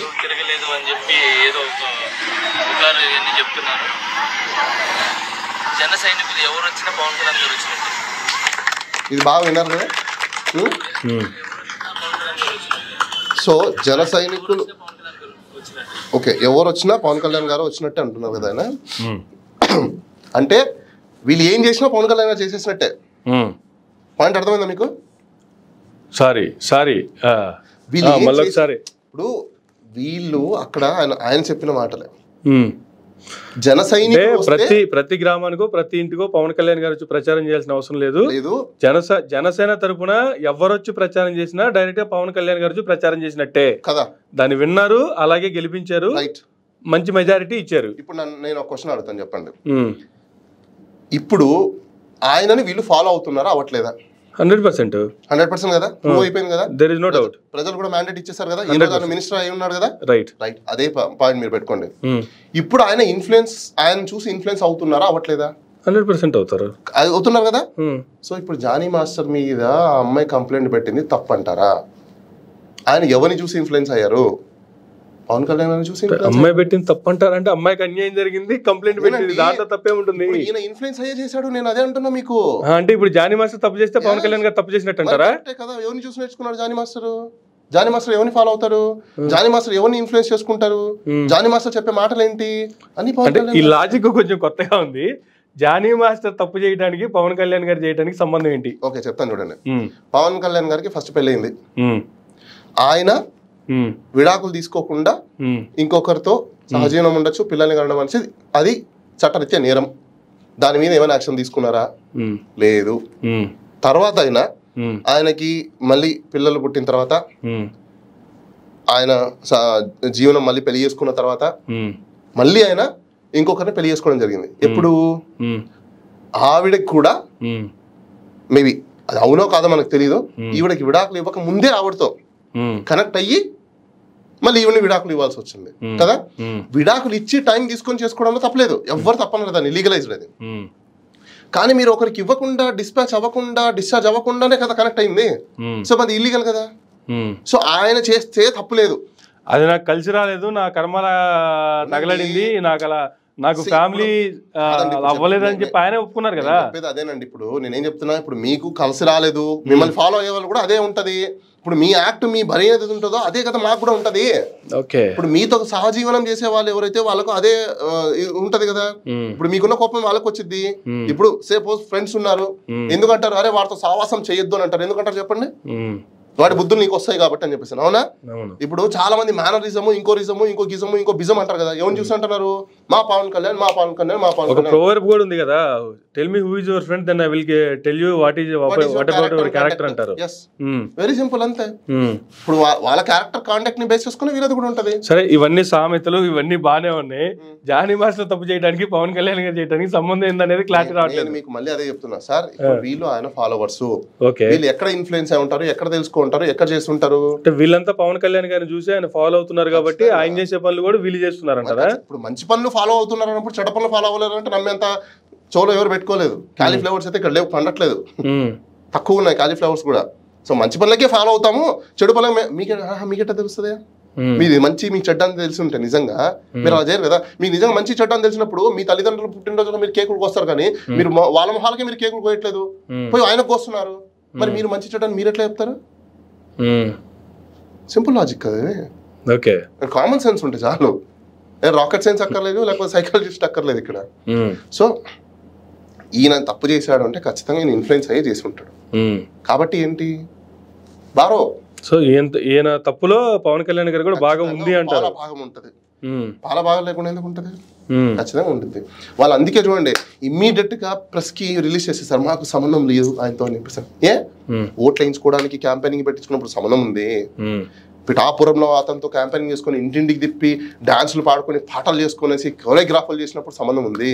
కానీ ఈ విషయంలో సంబంధం లేదా? హౌ అలా బాగుందా? అన్నిటికీ సంబంధం ఉంటుంది కానీ దీనికి సంబంధం ఉంటుందా? మీరు బన్నీ గారు పాపము ఆయన కర్నూలు ఏదో షూటింగ్కి వెళ్ళి ఒకరింటికి వెళ్తే మొత్తం రచ్చరచ్చ చేశారే, అసలు సంబంధం లేని విషయం పాపం ఆయనకి. తర్వాత ఈయన పోయి బెంగళూరులో కూర్చొని మళ్ళీ మాట్లాడతాడు శుద్ధపూస. ఈ శుద్ధపూస కూర్చొన్నాడా ఏమని మాట్లాడతాడంటే, స్మగ్లింగ్ చేసేదానికి కూడా స్మగ్లర్ల సినిమాలు తీసేదానికి కూడా అవార్డులు ఇస్తున్నారు అని చెప్పేసి అని. నువ్వు చేసిన సినిమాలు ఏంటి? నువ్వు చేసిన సినిమాలు కూడా అయ్యే కదా. నువ్వు పోలీస్ డ్రెస్ వేసుకొని రౌడీలా కొడతావు, గాల్లో ఎగరేస్తావు, కానీ అవి మాత్రం అందరూ యాక్సెప్ట్ చేయాలి. లాయర్ డ్రెస్ వేసుకొని కోర్టులో చేసేటప్పుడు ఆడ కూడా కొడతావు, అందరూ యాక్సెప్ట్ చేయాలి. ఏం చూసి నేర్చుకోవాలి? ఆ సినిమాలను చూసి. అంటే మిగతా వాళ్ళు కూడా నేను ఇలా చేయమనా? అంతే కదండి. అంటే వీళ్ళు మాత్రం శుద్ధపూసలు, మిగతా వాళ్ళందరూ శుద్ధపూసలు కాదు. ఓకే. సో ఈ శుద్ధపూస నేర్చుకునేది ఈ శుద్ధపూస. ఆ పూసకి ఈ పూస కనెక్ట్ చేస్తేనే దండ అయింది. పూసలు గుచ్చుతేనే కదా దండ అయింది. అంతే కదా మరి. సో కాబట్టి నేను చెప్పలేము మనం. ఇప్పుడు అమ్మాయి కంప్లైంట్ చేసిందంటే నిప్పు లేకుండా పొగ లేకుండా నిప్పు రాదుగా, సరే నిప్పు లేకుండా పొగ రాదుగా, వస్తుందిగా ఖచ్చితంగా. దెన్ ఓకే ఖచ్చితంగా ఈయన పాత్ర కూడా ఉంది. ఎందుకంటే నేర్పించి ఉంటాడు కదా, నేర్చుకున్నారు కదా చూసి. ఆయన ఏం చేస్తే అదే కదా ఫాలో అవుతారు. ఆయన ఇలా అంటే వీళ్ళు కూడా ఇలా ఇలా అంటారు కదా, 2 సార్లు అంటారు వీళ్ళు. ఆయన ఒకసారి అంటే 2 సార్లు అంటారు, అయిపోయింది. సో అన్నిట్లో ఫాలో అవుతున్నటువంటి వీళ్ళు ఈ విషయాల్లో కూడా పవన్ కళ్యాణ్ గారిని ఆదర్శంగా తీసుకుని ముందుకెళ్తున్నారంటారు. ఖచ్చితంగా, నో డౌట్ అందులో. మీకేమైనా సందేహం ఉందా? లేదు. నా సందేహం గురించి ఎందుకు లేండి ఇప్పుడు. నాకు సందేహం ఉంది లేదని నేను చెప్పలేదు కదా. దానికి దీనికి కనెక్షన్ ఉందని మీరు చెప్తున్నారు. నేను అదే మీకు ఎక్స్ప్లెయిన్ చేసి చెప్తున్నాను కదండి. కనెక్షన్ ఎలా ఉంది అంటే, ఇప్పుడు వాళ్ళు చేసే మంచి పనుల్లో వీళ్ళు భాగస్వామ్యం తీసుకున్నప్పుడు వాళ్ళని చూసే కదా నేర్చుకున్నారు. మిగతావన్నీ కూడా వాళ్ళని చూసే నేర్చుకుంటారు. ఓకే, ఇప్పుడు సమాజంలో ఎక్కడో చోట చూసి నేర్చుకుంటారు కదా. సో ఇది కామనే కదా, అది కామన్. ఇది కూడా నేర్చుకున్నదే. ఇప్పుడు ఆయన చేసింది కామన్. ఇప్పుడు నేను అదే అంటాను, జానీ మాస్టర్ చేస్తే అది కేసు అయింది, రైట్? ఇదే యాక్ట్ కదా అక్కడ కూడా జరిగింది. పవన్ కళ్యాణ్ గారి లైఫ్ లో కూడా ఇదే కదా జరిగింది. ఓకే, అవునా? అదే కదా జరిగింది. ఇప్పుడు ఈయన కూడా ఆ అమ్మాయికి ఇష్టపడ్డాడో, లవ్ యూ చెప్పాడో, లేకపోతే ఇంకోటి చెప్పాడో తెలియదు. కానీ ఇక్కడ అమ్మాయి వచ్చి జానీ మాస్టర్ మీద కేసు పెట్టింది, నాకు అన్యాయం జరిగింది అని. కానీ అక్కడ ఎవరు కేసు పెట్టలేదు కదా, నాకు అన్యాయం జరిగిందని. ఈయన దగ్గర అంత డబ్బులు లేవు మేనేజ్ చేయడానికి. పాపం ఏం చేస్తాడు ఆయన? ఇంకా అంత డబ్బులు ఉంటే ఆయన కూడా మేనేజ్ చేసేవాడు. జానీ మాస్టర్ దగ్గర డబ్బులు లేవు కాబట్టి మేనేజ్ చేయలేదు. జానీ మాస్టర్ పవన్ కళ్యాణ్ గారి దగ్గర డబ్బులు ఉన్నాయి కాబట్టి మేనేజ్ చేశారు. అంతే. స్టేట్ లో ఇప్పుడు వాళ్ళకున్న ఫ్యామిలీకి బాగా రెప్యుటేషన్ మనమే ఎత్తి పెట్టేసాం కదా. కాబట్టి ప్రతి మీడియా వాడు కూడా వెళ్ళేసి వరదలు వచ్చినా పవన్ కళ్యాణ్ గారు స్పందించలేదు. లేకపోతే జానీ మాస్టర్ తప్పు చేశాడు, పవన్ కళ్యాణ్ గారికి సంబంధం ఉంది. లేకపోతే జనసేన పార్టీలో ఇంకెవరో ఏదో తప్పు చేశారు, పవన్ కళ్యాణ్ గారికి సంబంధం ఉంది. ఏది చేసినా తిరిగి బాలా గారు ఎందుకు ఫైనల్ గా పవన్ కళ్యాణ్ గారి దగ్గరికి వస్తున్నారు? అమర్ గారు ఇప్పుడే వాళ్ళు ఒక వీడియో చూసారు మీరు, అది ఒక ప్రముఖ ఛానల్లో. ఏం చెప్పాడు ఆయన? చెప్పండి, ఏం చెప్పాడు? ఆయన మేము వస్తే పవన్ కళ్యాణ్ గారు వచ్చినట్టే అన్నారు. అయిపోయి అక్కడే అయిపోయి. ఆయన వస్తే ఆయన వచ్చినట్టు అని చెప్పేశాడు కదా. ఆయన అయితే రాలేదు కదా అక్కడికి, అయిపోయింది. కానీ నేను చేస్తే పవన్ కళ్యాణ్ చేసినట్టు అని చెప్పలేదు కదా. ఇప్పుడు ఆయన అష్యూరెన్స్ లేకుండానే వీళ్ళు అక్కడికి వచ్చారా? ఆయన చెప్పకుండానే వాళ్ళు అక్కడికి వస్తారా? ఓకే, ఒకవేళ అలా వచ్చి చేస్తే మరి ఎలక్షన్ కమిషన్ ఎందుకు వాళ్ళ మీద యాక్షన్ తీసుకోలేదు? పార్టీకి సంబంధించిన వాళ్ళే కదా చేయాలి. పార్టీకి సంబంధించిన వాళ్ళు చేస్తున్నారు అంటే అర్థం ఏంటి? పార్టీ ఇన్స్ట్రక్షన్స్ ఉంటేనే చేస్తారు వాళ్ళని, అంతే కదా. లేకుండా చేస్తారా? ఆయన అంటే ఇష్టం ఉన్న కూడా ఆయన తరపున ప్రచారం చేయొచ్చు కదా. అట్లా చేస్తారండి, అలా చేస్తారు ప్రచారం. ఒక పొలిటికల్ పార్టీకి ప్రచారాలు ఎవరు చేయాలి? ఇప్పుడు బాలా గారు నిలబడ్డారండి. బాలా గారు అంటే నాకు అభిమానం. లేకపోతే బాలా గారు ఒక సోషల్ అవేర్నెస్ ఉన్నటువంటి వ్యక్తి. ఆయన గెలిస్తే సమాజానికి మంచి జరుగుతుందని నేను భావించి నేను బాలా గారికి క్యాంపెయిన్ చేస్తా. నువ్వెలా చేస్తావు? నీకు రాజకీయాలకి నీకేం సంబంధం అంటే ఎట్లా? ఇండిపెండెంట్ క్యాండిడేట్ అయితే మీరు ఇండిపెండెంట్ క్యాండిడేట్ చేసుకోండి. ఇక్కడ పార్టీల పరంగా చేయకూడదా? పార్టీల పరంగా చేయడానికి లేదు, నేను అదే అంటున్నా. పార్టీల పరంగా చేయాలంటే మీరు పార్టీ కార్యకర్త. ఓకే, ఒక పార్టీకి చేసేది క్యాంపెయినింగ్ ఎవరు? పార్టీ కార్యకర్తలు చేస్తారు. నువ్వు చెయ్యి, కామన్ మ్యాన్ కూడా క్యాంపెయినింగ్ చేయొచ్చు. కానీ నువ్వు ఇండిపెండెంట్ క్యాండిడేట్ చేయాలి, పార్టీలకు కాదు. నువ్వు పార్టీలో సభ్యత్వం తీసుకుంటారు, పార్టీ మెంబర్వి. ఓకే, ఆయన సపోర్టర్వి అని. ఇప్పుడు నువ్వు సపోర్టర్ కానీ ఓటు ఆయనకి వేస్తున్నావు అని చెప్పి ముందే డిక్లేర్ చేసేస్తున్నావు కదా. పార్టీ కార్యకర్త వేరు, సపోర్టర్ వేరు. సపోర్టర్ అని చెప్తే ఫస్ట్ వాళ్ళ లోపలేయాలి. ఓకే, ఎందుకో చెప్పనా? అది ఎలక్షన్ రూల్స్ ప్రకారం వైలేషన్. నువ్వు సపోర్టర్ అంటే ఓటు ఆయనకి వేస్తున్నావు, ముందు చెప్పేస్తున్నావు నువ్వు. ఓకే, సీక్రెసీ ఆఫ్ ఓటు అయిపోయింది కదా అక్కడ, ఓట్స్ బ్రీచ్ అయిపోయింది కదా. మరి అట్లాంటి వాళ్ళు లోపలేయాలి. ఓకే, నువ్వు పార్టీ కార్యకర్తగా ఉండు. పార్టీ గెలవాలని కోసం నువ్వు ప్రపోజ్ చేస్తావు, అంత బాగుంది, నో డౌట్. అందులో పార్టీ కార్యకర్తగా ఉన్నంత వరకు దానికి కూడా రిప్రజెంటేషన్ ఆఫ్ పీపుల్ యాక్ట్ ఒకటి ఉంది, ఎలక్షన్స్ రూల్స్ కొన్ని ఉన్నాయి, కోడ్ ఆఫ్ కండక్ట్స్ ఉన్నాయి, దానికి కూడా రూల్స్ రెగ్యులేషన్స్ ఉన్నాయి. కానీ ఇవన్నీ మన ప్రజలు చెప్పిన వాళ్ళు వినరండి బాబు. మనం ఏం చేస్తాం మనకి? ఓకే, అందుకోసమే ఇలాంటి వాళ్ళు అందరూ వచ్చి మన నెత్తి మీద ఆడుతున్నారు. తెలిసిన వాళ్ళకేమో వీళ్ళు ఇచ్చేయరు, రానివ్వరు. ఎందుకంటే కనిపించవు. బై ద వే, ప్రజలకి బ్యాలెట్ పేపర్ లో మిగతా ఎవరు కనిపించరు, ఈ శుద్ధ పుస్తలు తప్ప. సరే, ఓకే, జానీ మాస్టర్ గారి అంశం బాగుంది. ఒకసారి ఆంధ్రప్రదేశ్ రాష్ట్ర రాజధాని అమరావతికి వద్దాం. వరదలు వచ్చినాయి, మునిగినాయి. అమరావతికి వరదలు వచ్చి మునిగిందన్న వాడు ఎవడు? వైసీపీ చేస్తున్నటువంటి దుష్ప్రచారం. ఎవరైతే ఇటువంటి కామెంట్లు చేస్తున్నారో వాళ్ళని తీసుకెళ్లి అదే వరదల్లో ముంచి పడేస్తాం, పాతేస్తామని సాక్షాత్తు చంద్రబాబు గారే అన్నారు. నిన్నటికి నిన్న పురపాలక శాఖ మంత్రి నారాయణ గారు, పొంగూరు నారాయణ గారు ఒక ప్రెస్ మీట్ పెట్టి వరల్డ్ బ్యాంక్ ఏదైతే ఉందో అది చేతులెత్తేసింది. వరల్డ్ బ్యాంక్ చేతులెత్తేసినంత మాత్రం రాజధాని ఆగదు, రాజధానిని కంపల్సరీ నిర్మిస్తాం, ముందుకు తీసుకెళ్తాం. సరే, దాంట్లో భాగంగా ఒక జర్నలిస్ట్ మిత్రులు ఒక క్వశ్చన్ అడిగారు, గతంలో జంగిల్ క్లియరెన్స్ చేస్తున్నారు కదా సార్, ఎంతవరకు వచ్చింది అది అని. జంగిల్ క్లియరెన్స్ చేస్తూ ఉన్న టైంలో ఆల్మోస్ట్ 80% అయిపోయింది, మిగతాది క్లియర్ చేసే టైంలో వరదలు వచ్చేసే, వరదల కారణంగా అది ఆగిపోయింది, నిన్ననే ఆ ప్రాంతాలన్నీ వెళ్ళి తిరిగేసి వచ్చాను, ఇంకా నీళ్లు వరద నీళ్లు ఉన్నాయి, అవి పోయిన తర్వాత మిగతా జంగిల్ కూడా క్లియర్ చేస్తాము అని సాక్షాత్తు ఆ కేబినెట్ కి సంబంధించినటువంటి ఆ పురపాలక శాఖ మంత్రి గారే స్వయంగా చెప్పినటువంటి మాటలు. ఇప్పుడు మునగలేదు అని సీఎం గారు చెప్తారు, వరద నీళ్ళు ఇప్పటికీ స్టిల్ ఉన్నాయని చెప్పి మంత్రి గారు చెప్తారు. ఇప్పుడు ఎవరు రైటు ఎవరు రాంగు, ప్రజలు ఎవరిని నమ్మాలి? కానీ ఇవన్నీ వైసీపీ దుష్ప్రచారం చేస్తుందని చెప్పి మళ్ళీ ఈ పార్టీ అంతా కలిపి చెప్తుంది. సో ఇప్పుడు వైసీపీ దుష్ప్రచారం చేసిందా చేయలేదా మనకు అనవసరం, మనకు పని లేదు దాంతో. పార్టీల పరంగా ప్రభుత్వంలో ఏ పార్టీ అయితే అధికారంలో ఉందో, ప్రతిపక్షంలో ఉన్నటువంటి పార్టీ, అది ఏ పార్టీ ఉన్నా సరే, వైసీపీ అధికారంలో ఉంటే టీడీపీ అయినా అదే పనిచేస్తుంది, టీడీపీ అధికారంలో ఉంటే వైసీపీ అయినా అదే పనిచేస్తుంది. కానీ ఇక్కడ మీ పార్టీకి సంబంధించినటువంటి ముఖ్యమంత్రి గారు, మంత్రి గారు చేస్తున్న వ్యాఖ్యల్లో క్లారిటీ ఇది. సో ఇలా వాళ్ళలో వాళ్ళు ఎవరు శుద్ధ పూస అని చెప్పుకోవడానికి అర్థం కావట్లేదు పాపం వాళ్ళకి. ఇప్పుడు ఆయన శుద్ధ పూసో ఈయన శుద్ధ పూసో అర్థం కావట్లేదు. ఏ పూసకు వచ్చితే దండ అవుతుందో వాళ్ళకి అర్థం కావట్లేదు. సో కాబట్టి ఇప్పుడు ఏ శుద్ధ పూసని నమ్మాలి? ఇక్కడ పెద్ద శుద్ధ పూసని నమ్మాలా, చిన్న శుద్ధ పూసని నమ్మాలా? ఇప్పుడు ఒకటి ఓవరాల్ గా ఎవరైనా శుద్ధ పూసలే అంటారు, అంతే కదా. మరి ఏ శుద్ధ పూస కరెక్ట్ అని తెలియదు మనకి ఇంకా. సో ఇప్పుడు చంద్రబాబు నాయుడు గారు చెప్పింది కరెక్ట్ అనుకుందాం కాసేపు, మరి ఆయన చెప్పింది కరెక్ట్ అయినప్పుడు అక్కడ నీళ్ళు ఉండకూడదు, అంతే కదా, సింపుల్. మరి ఒకవేళ నారాయణ గారు చెప్పింది అబద్ధమై ఉండాలి, రైట్ అంతేనా? నారాయణ గారు చెప్పింది కరెక్ట్ అయింది అనుకోండి, చంద్రబాబు నాయుడు గారు చెప్పింది తప్పు ఉండాలి. ఎందుకు నారాయణ గారు చెప్తున్నారు నేను తిరిగా నీళ్ళు ఉన్నాయంటున్నారు. సో అప్పుడు తప్పెవరు?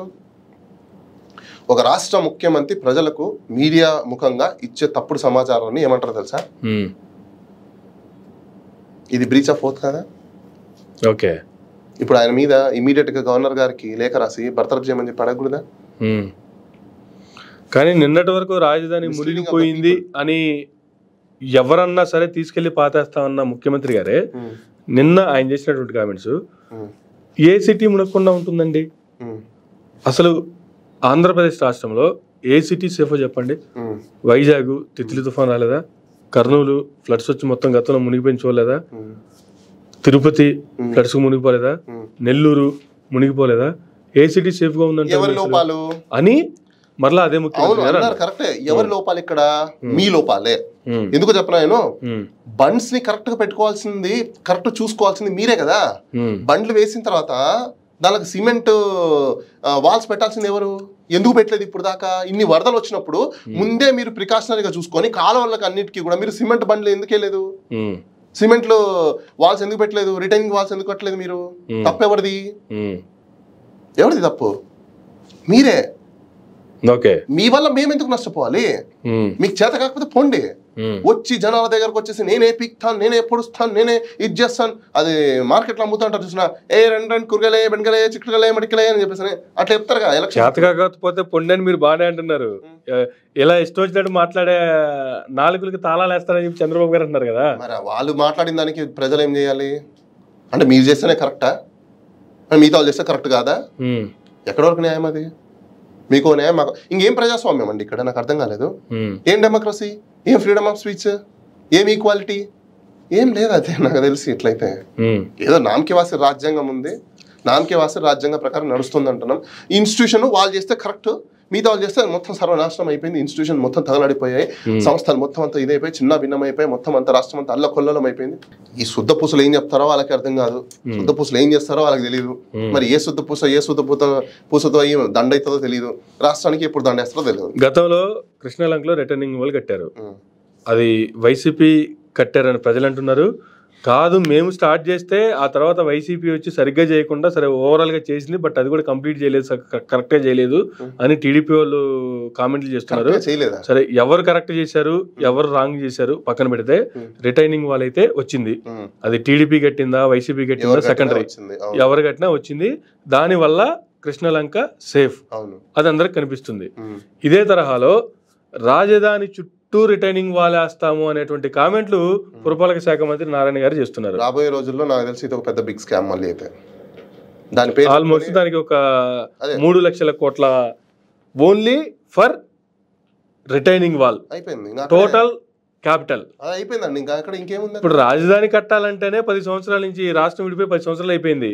ఉన్న రాజధానికి కట్టుకోవడానికి లేక కట్టిన బిల్డింగ్లు కూడా మునిగిపోయి ఈ వాటిని పరిశీలించడానికి వచ్చినటువంటి ఐఐటి బృందాలు కూడా ఏ విధంగా షిప్పులు వేసుకొని పోయి మరీ చూసి వచ్చారనేది బోట్లలో వెళ్ళి వచ్చిన విజువల్స్ కూడా వాళ్ళే ప్లే చేసి చూపించిన పరిస్థితి. ఈవెన్ చంద్రబాబు నాయుడు గారే మొన్న వచ్చిన వరదలో కూడా బోట్ల మీద తిరిగినటువంటి పరిస్థితి. కానీ ఇప్పుడు రిటైనింగ్ వాళ్ళు కడతారా, రాజధాని కడతారా? రాజధాని కట్టాలంటే ముందు రిటైనింగ్ వాళ్ళు కావాలి, ఎందుకంటే నీళ్ళు వస్తే మళ్ళీ మునిగిపోతుంది. రిటైనింగ్ వాళ్ళు కట్టాలంటే సాధ్యమయ్యే పరిస్థితి. అసలు రిటైనింగ్ వాళ్ళు కడితేనే రాజధాని అవుతుంది అంటే అలాంటి రాజధాని ఆంధ్ర రాష్ట్రానికి అవసరమా అంటే అసలు ఏం చెప్తారు? మరి ప్రజలు తెలుసుకోవాలి. ఈ శుద్ధపూసలకు ఓట్లు వేసింది ఎవరు? ప్రజలు.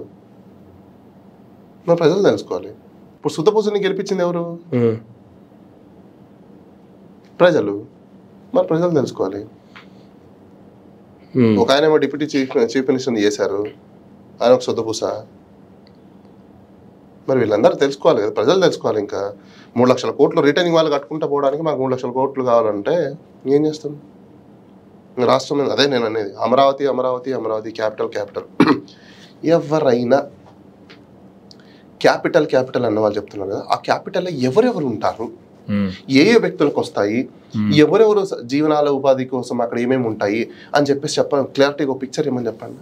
పేదవాళ్ళు ఎవడాడ కొనలేడు కాదు. క్యాపిటల్కి సంబంధించి చూసుకుంటే బాలగారు ఇన్క్లూసివ్ క్యాపిటల్ అనేటువంటి పదం వాడారు.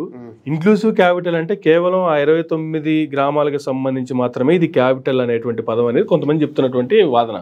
అవునా? దీంట్లో వాస్తవం ఎంత? ఇంక్లూజివ్ క్యాపిటల్ అంటే అక్కడ ఉన్న కొన్ని ఏరియాలన్నీ కలుపుకొని అని అర్థం. అంటే ఇప్పుడు మన హైదరాబాద్ మొత్తాన్ని ఎక్స్టెన్షన్ చేస్తుంటారు అప్పుడప్పుడు. ఇదంతా మనకు హెచ్ఎండిఏ కిందికి వచ్చేసింది, హెచ్ఎండిఏ కిందికి వచ్చేస్తుంది. దాన్ని ఇంక్లూజివ్ చేస్తారు, ఇంక్లూజన్స్ అంటారు వాటిని అన్నింటినీ కూడా. దాన్ని ఇంక్లూజివ్ అంటారు. కానీ వాళ్ళకి ఒకటే క్యాపిటల్ అనుకుంటే వాళ్ళనే పెట్టుకోమని చెప్పండి. రాష్ట్రంలో ఉన్న డబ్బులని తీసుకెళ్ళి వాళ్ళకి ఎందుకు ఇవ్వడం మనకు? ఇప్పుడు ఆ 29 గ్రామాలకు 30 గ్రామాలకు ఆ ప్రజలకే కావాలని మీరు డబ్బులు పెట్టుకున్నాయా? మా మీద ఎందుకు పడ్డాము? మేము పుణ్యానికి వచ్చిన డబ్బులు ఏమన్నా జనాలు కట్టడానికి? మీరు పెట్టుకోండి, మీరు కట్టుకోండి. ఆ రాష్ట్రానికి మొత్తం కంచె వేసేసుకోండి. అమరావతి పైగా క్యాపిటల్ ఏరియాలో రైతులు ఎవరెవరైతే ఇచ్చారో మేము రాష్ట్రానికి మా భూమి ఇచ్చామంటారు. రాష్ట్రానికి మీ భూమి ఇచ్చినప్పుడు ఇంకా నాకు అన్యాయం జరిగిందని రావాల్సిన అవసరం వచ్చింది. అవును సార్, దానికి కంచె కట్టుకోండి, ఒక పని చేయండి, పాస్పోర్ట్ పెట్టండి. ఇన్ రావాలంటే ఆ ప్లేస్ లో కావాలంటే పాస్పోర్ట్ పెట్టండి, ఒకటి సరిపోయింది, బాగుంటది. ఎందుకు సార్ మాకు ట్యూబ్ ట్రైన్లో వస్తుంటే మాకు పాస్పోర్ట్ తో పనే ఉంది. ట్యూబ్ ట్రైన్లో చంద్రబాబు గారు చెప్పారు కదా సార్. ఏం ట్రైన్లో? ట్యూబ్ ట్రైన్ వస్తాను చెప్పారు కదా. ట్యూబ్ ట్రైన్ అదేంటి? విజయవాడ నుంచి రాజధానికి ట్యూబ్ ట్రైన్ ఏంటి? గంటకి 1400 కిలోమీటర్ల వేగంతో ప్రయాణించేటువంటి. ఏమంటే తిప్పి కొడతా 40 కిలోమీటర్లు లేదు, 1400 కిలోమీటర్లు. అవి మాకేం తెలుసండి, మాకు అవన్నీ మాకెందుకండి. ఏమండి మీరు కాదు అమర్ గారు, ప్రజలంటే ఏదో అనుకోవచ్చు. మీరు కూడా చంద్రబాబు నాయుడు గారు చెప్పారా లేదా? గంటకి 1400 కిలోమీటర్ల స్పీడ్ లో పోయే ట్రైన్ విజయవాడ నుంచి బయలుదేరి 40 కిలోమీటర్లకి ఎంతసేపట్లో వస్తుంది చెప్పండి నాకు? ఎంతసేపు అంటే ఒక 2-3 నిమిషాలు వెళ్ళిపోతుంది. అంటే స్టార్ట్ అన్న కూడా డమ్ అని వచ్చేస్తుందా? అంతే కదా, మరి దాని మీనింగ్ అదే కదా. ప్రపంచంలో ఎక్కడ లేవు. తీసుకొస్తా అన్నారా లేదా చంద్రబాబు నాయుడు గారు? ప్రపంచంలో మీరు ఎక్కడ చూసారా? అమరావతిలో ఒలింపిక్ గేమ్ పెడతాము, ఒలింపిక్స్ గేమ్ పెట్టి దాంట్లో విన్ అయిన వాళ్ళకి నోబెల్ ప్రైజ్ ఇస్తామని చెప్పారు కదా. మీరు కూడా ఎట్లా తయారైపోయారు అమర్గా? నాకు అర్థం కాదు. ఒలింపిక్స్ ఎవరు డిసైడ్ చేస్తారండి? ఒలింపిక్స్ కాదండి, రాష్ట్ర సీఎం గారు చెప్పినటువంటి మాటలు కూడా మీరు తయారయ్యారంటే నాకు అర్థం కాదు. అంటే సీఎం గారు తప్పు చెప్తున్నారా? అవును, ఖచ్చితంగా. మరి ఇంటర్నేషనల్ వాడు డిసైడ్ చేస్తాడండి. అంటే రాష్ట్రంలో ఒలింపిక్స్ గేమ్ పెట్టాలనుకోవడం తప్ప, నోబెల్ ప్రైజ్లు ఇవ్వాలనుకోవడం తప్ప? మీరు ఎట్లా ఇస్తారండి నోబెల్? ఏం మాట్లాడుతున్నారు సార్ మీరు? అసలుకి నాకు అర్థం కావట్లేదు. సరే, మీరు ఎట్లా మాట్లాడుతున్నారు సార్? ప్రజలు ఉంటారు చూసినారా, రాష్ట్ర ప్రజలు, ఓటర్లు ఉంటారా, వాళ్ళు చెప్తున్నారు మీరు. మాకు చెప్పకండి అలాంటివన్నీ. మీరెవరు నోబెల్ ప్రైజ్ మీరు ఇస్తారా? నేను చెప్పట్లేదండి, ఇస్తారా మీరు? నేను చెప్తున్నా కాదు, ప్రభుత్వం నోబెల్ ప్రైజ్ ఇచ్చిద్దా? సరే, చంద్రబాబు నాయుడు గారు చేసినటువంటి కామెంట్లు మీరు విన్నారా లేదా? నేనైతే విన్నది, అసలు వినను కూడా. ఎందుకంటే అట్లాంటి కామెంట్ చేస్తే నేను వింటున్నా, నా మైండ్ పాడ్ అయిపోద్ది ఫస్ట్. ఇప్పుడు కాదు, గతంలో సీఎంగా ఉన్నప్పుడు. What ever it may be, 2014 నుంచి 2019 వరకు ఇక్కడ పంట పండిస్తే సింగపూర్ లో అమ్ముకునే విధంగా ఇన్ఫ్రాస్ట్రక్చర్ చేస్తా అని చెప్పేసి కూరగాయలు అమ్ముకోవడానికి ఈడే దిక్కులేదు. అవి మొన్న ఎలక్షన్ క్యాంపెయిన్ లో చెప్పారు. కుప్పం నుంచి డైరెక్ట్ గా విదేశాలకి, కుప్పంలో ఒక ఇంటర్నేషనల్ ఎయిర్పోర్ట్ కడతాము, మొత్తం అంతా కుప్పం అంతా పంట పండించుకున్న కూడాను విమానాలు తీసుకెళ్లి ఫారెన్ లో అమ్ముకోవడం అని చెప్పి. మరి ఇక్కడ తినడానికి ఏం కావాలి? ఇక్కడ తిన్నాకే కదండి అక్కడ అమ్ముకుంటారు. మీరేం మాట్లాడుతున్నారు సార్? ఎక్స్పోర్ట్ అయినప్పుడు డబ్బులు వచ్చేది చూసుకుంటారా? నేను పండించుకుంటా అండి, నేను పండించుకున్న పంట నేను తినకుండా పోయి అమ్ముకుంటానా? అమర్ గారు, నేను చిన్న ఫస్ట్ నేను తింటానుగా. అమర్ గారు, మీకు ఒక క్వశ్చన్ సార్. మీకు ఒక 3 ఎకరాల భూమి ఉందండి. మీరు ఒక టమాటా పంట వేశారు, పంట పండించారు, అవునా? ఇప్పుడు మీరు రాష్ట్ర ప్రజలకి ఆ పంటను సప్లై చేసి అక్కడ ఎక్సెస్ అయిపోతే ఎక్స్పోర్ట్ చేస్తారా? రాష్ట్ర ప్రజలందరికీ నేను సప్లై చేయాలి, నా పంట నేనైతే తింటాను కదా. మీరు తిన్నామంటే ఇప్పుడు అలా నియోజకవర్గంలో ఎవరి పంటలు పండించుకున్నప్పుడు ఆ ఎయిర్పోర్ట్ నాకు ఒక్కడి కోసం కడతారండి, నాకు ఒక్కడి కోసం ఎయిర్పోర్ట్ వేస్తారన్నా? అర్థం కావట్లేదండి. నేను అడిగే క్వశ్చన్ వినండి మీరు పూర్తిగా. మీరు 3 ఎకరాలలో ఒక టమాటా పంట వేశారు, రైట్? ఈ 3 ఎకరాలలో సపోజ్ ఈ రోజు మీ నియోజకవర్గంలోనో మీ మార్కెట్ లోనో కిలో 10 రూపాయలు ఉన్నాయి, లేక కిలో 100 రూపాయలు ఉన్నాయండి టమాటా. అదే టైంలో మీరు పంట కోతకు వచ్చినప్పుడు ఎక్స్పోర్ట్ చేస్తే మీకు పంట 5,000 రూపాయలు అన్నారు అనుకోండి కిలో, ఏం చేస్తారు మీరు? ఏం చేస్తారు చెప్పండి? నేను వేసుకుంటుండే ఎక్స్పోర్ట్ చేయడానికి కాబట్టి ఎక్స్పోర్ట్ చేస్తాను నేను. మరి మేమేం చేయాలండి ఇక్కడ? మరి మాకు తిండి ఎక్కడ నుంచి వస్తుందండి? మరి మాకేం సప్లై చేస్తాడండి? మీరు ఎక్స్పోర్ట్ చేసేసుకుంటారు, అన్నీ అయిపోతాయి. మరి మా పరిస్థితి ఏంది? ఆంధ్రప్రదేశ్ పరిస్థితి ఏంది? వీళ్ళు ఇంపోర్ట్ చేసుకోవాలా మళ్ళీ? అంతే కదా. ఇది ఎక్స్పోర్ట్ అయ్యి మళ్ళీ అక్కడి నుంచి ఇంపోర్ట్ చేసుకోవాలా? అంతే కదా. స్వామి దండం స్వామి మీకు, మీ పాలనకి. మీలాంటి మేధావులు విజనరీలు ఉంటే ఈడ రాళ్ళు కొట్టుకొని దాన్ని తినుకుంటూ కూర్చోవాలి. కోల్డ్ రాళ్ళు అరగ తీసుకుంటాయి చూసారా, అట్లా జనాలు కూడా రాళ్ళు లోపలేసుకొని అరగ తీసుకోవాల్సిన పరిస్థితి వచ్చింది. ఇంకంతే కదా, డబ్బులు ఎక్కువ మీరు ఎక్స్పోర్ట్ చేస్తారు. ఇక్కడ ఏమైంది ఇప్పుడు పరిస్థితి? అసలు సాధ్యమయ్యే అంశమేనా? ఎసెన్షియల్ కమోడిటీస్ అప్పుడు డిఫిషియట్ అయిపోయి జనాలకు ఎవరు వాళ్ళు కొట్టేసుకొని అలాంటి పరిస్థితికి వస్తాం మళ్ళీ. సో ఇప్పుడు ఎయిర్పోర్ట్ వేస్ట్ అయిపోద్ది అంటారు. మరి అంతే కదండి. మరి ఏం చేసుకో, నేను లాజికల్ పాయింట్స్ మాట్లాడానండి, ప్రాక్టికల్ లాజికల్ పాయింట్స్ నేను మాట్లాడా. ఇది కాదంటారా?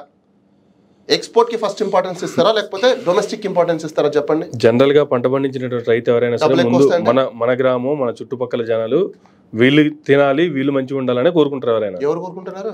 పండించినటువంటి రైతు. మీరు ఏం మాట్లాడుతున్నారు? మీరు ఏ కాలంలో ఉన్నారు? 1947 ఉన్నారా ఏంటి? మీరు భలేవారండి. మీరు కోరుకునే వాళ్ళ ఇప్పుడు కోరుకోవట్లేదా సార్? రైతులే కదా సార్ చెప్తున్నారు, మాకు గిట్టుబాటు రావట్లేదు, మాకు డబ్బులు కావాలి, మేము ఈ మార్కెట్కి వెళ్తాం, ఆ మార్కెట్కి వెళ్తాం, ఇంకో చోటుకి వెళ్తాం, దుబాయ్కి వెళ్తాం, లండన్కి వెళ్తాం, లేదంటే బాంబేకి వెళ్తాం, ఢిల్లీకి వెళ్తాం, కోల్కతాకి. ఏమండి మీరు అమర్ గారు, ఇక్కడ గిట్టుబాటు ధర ప్రభుత్వాలు ఇక్కడ గిట్టుబాటు ధరలు ప్రకటిస్తే గిట్టుబాటు ధరకే అమ్మాలి, ఏ కంపెనీ కొనుక్కున్నా సరే ఇలాగే కొనుక్కోవాలని ఒక జీవో లాంటిది ఇప్పుడు మధ్యాహ్నం తీసుకొచ్చి జీవోలు తీసుకొచ్చారు. ఈ రోజు కొత్తగా కేబినెట్ లో దాని మీద చర్చ జరిగింది, దానికి రాష్ట్ర కేబినెట్ ఆమోదం తెలిపింది. కూరగాయలు కూడా అలాంటివే కదా. మేము ఎందుకు చేస్తాం? ప్రజలు కోరుకోలేదు, ప్రజలు అడిగారా? ఇప్పుడు మద్యం కావాలని మాత్రం ప్రజలు అడిగారేంటి? అడిగారు కదండి. క్యాంపెయినింగ్ వచ్చేటప్పుడు మాకు మద్యం, నాణ్యమైన మద్యం లేదు, మేము మద్యం ఇస్తామని చెప్పి క్యాంపెయినింగ్ చేస్తే మీరే కదా ఓట్లేసింది. మీరు ఓట్లు దేనికి వేశారు? మద్యం క్యాంపెయినింగ్ లో జరిగినాయా లేదా మనకు చెప్పండి? జరిగాయి కదా.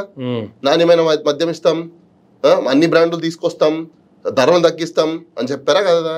సరే, మద్యానికి మాత్రమే ధరలు తగ్గిస్తాం లేదు కదా, నిత్యావసర వస్తువులు కూడా ధరలు తగ్గిస్తామన్నారు. ఎక్కడ తగ్గి? అదే చెప్తున్నాను సార్. ఇప్పుడు మద్యంతో పాటు నిత్యావసర ధరలు కూడా తగ్గాలి. చర్చ పెట్టడం ముఖ్యమా, నిత్యావసర సరుకుల మీద చర్చ పెట్టడం ముఖ్యమా చెప్పండి? రాష్ట్ర గవర్నమెంట్ యాంగిల్ చూసుకుంటే మద్యంతో గవర్నమెంట్ కి ఆదాయం అవుతుంది కాబట్టి వాళ్ళకి అదే ఇంపార్టెంట్. అంటే ప్రజలు ఎటుపోయినా మీకు అవసరం లేదనమాట.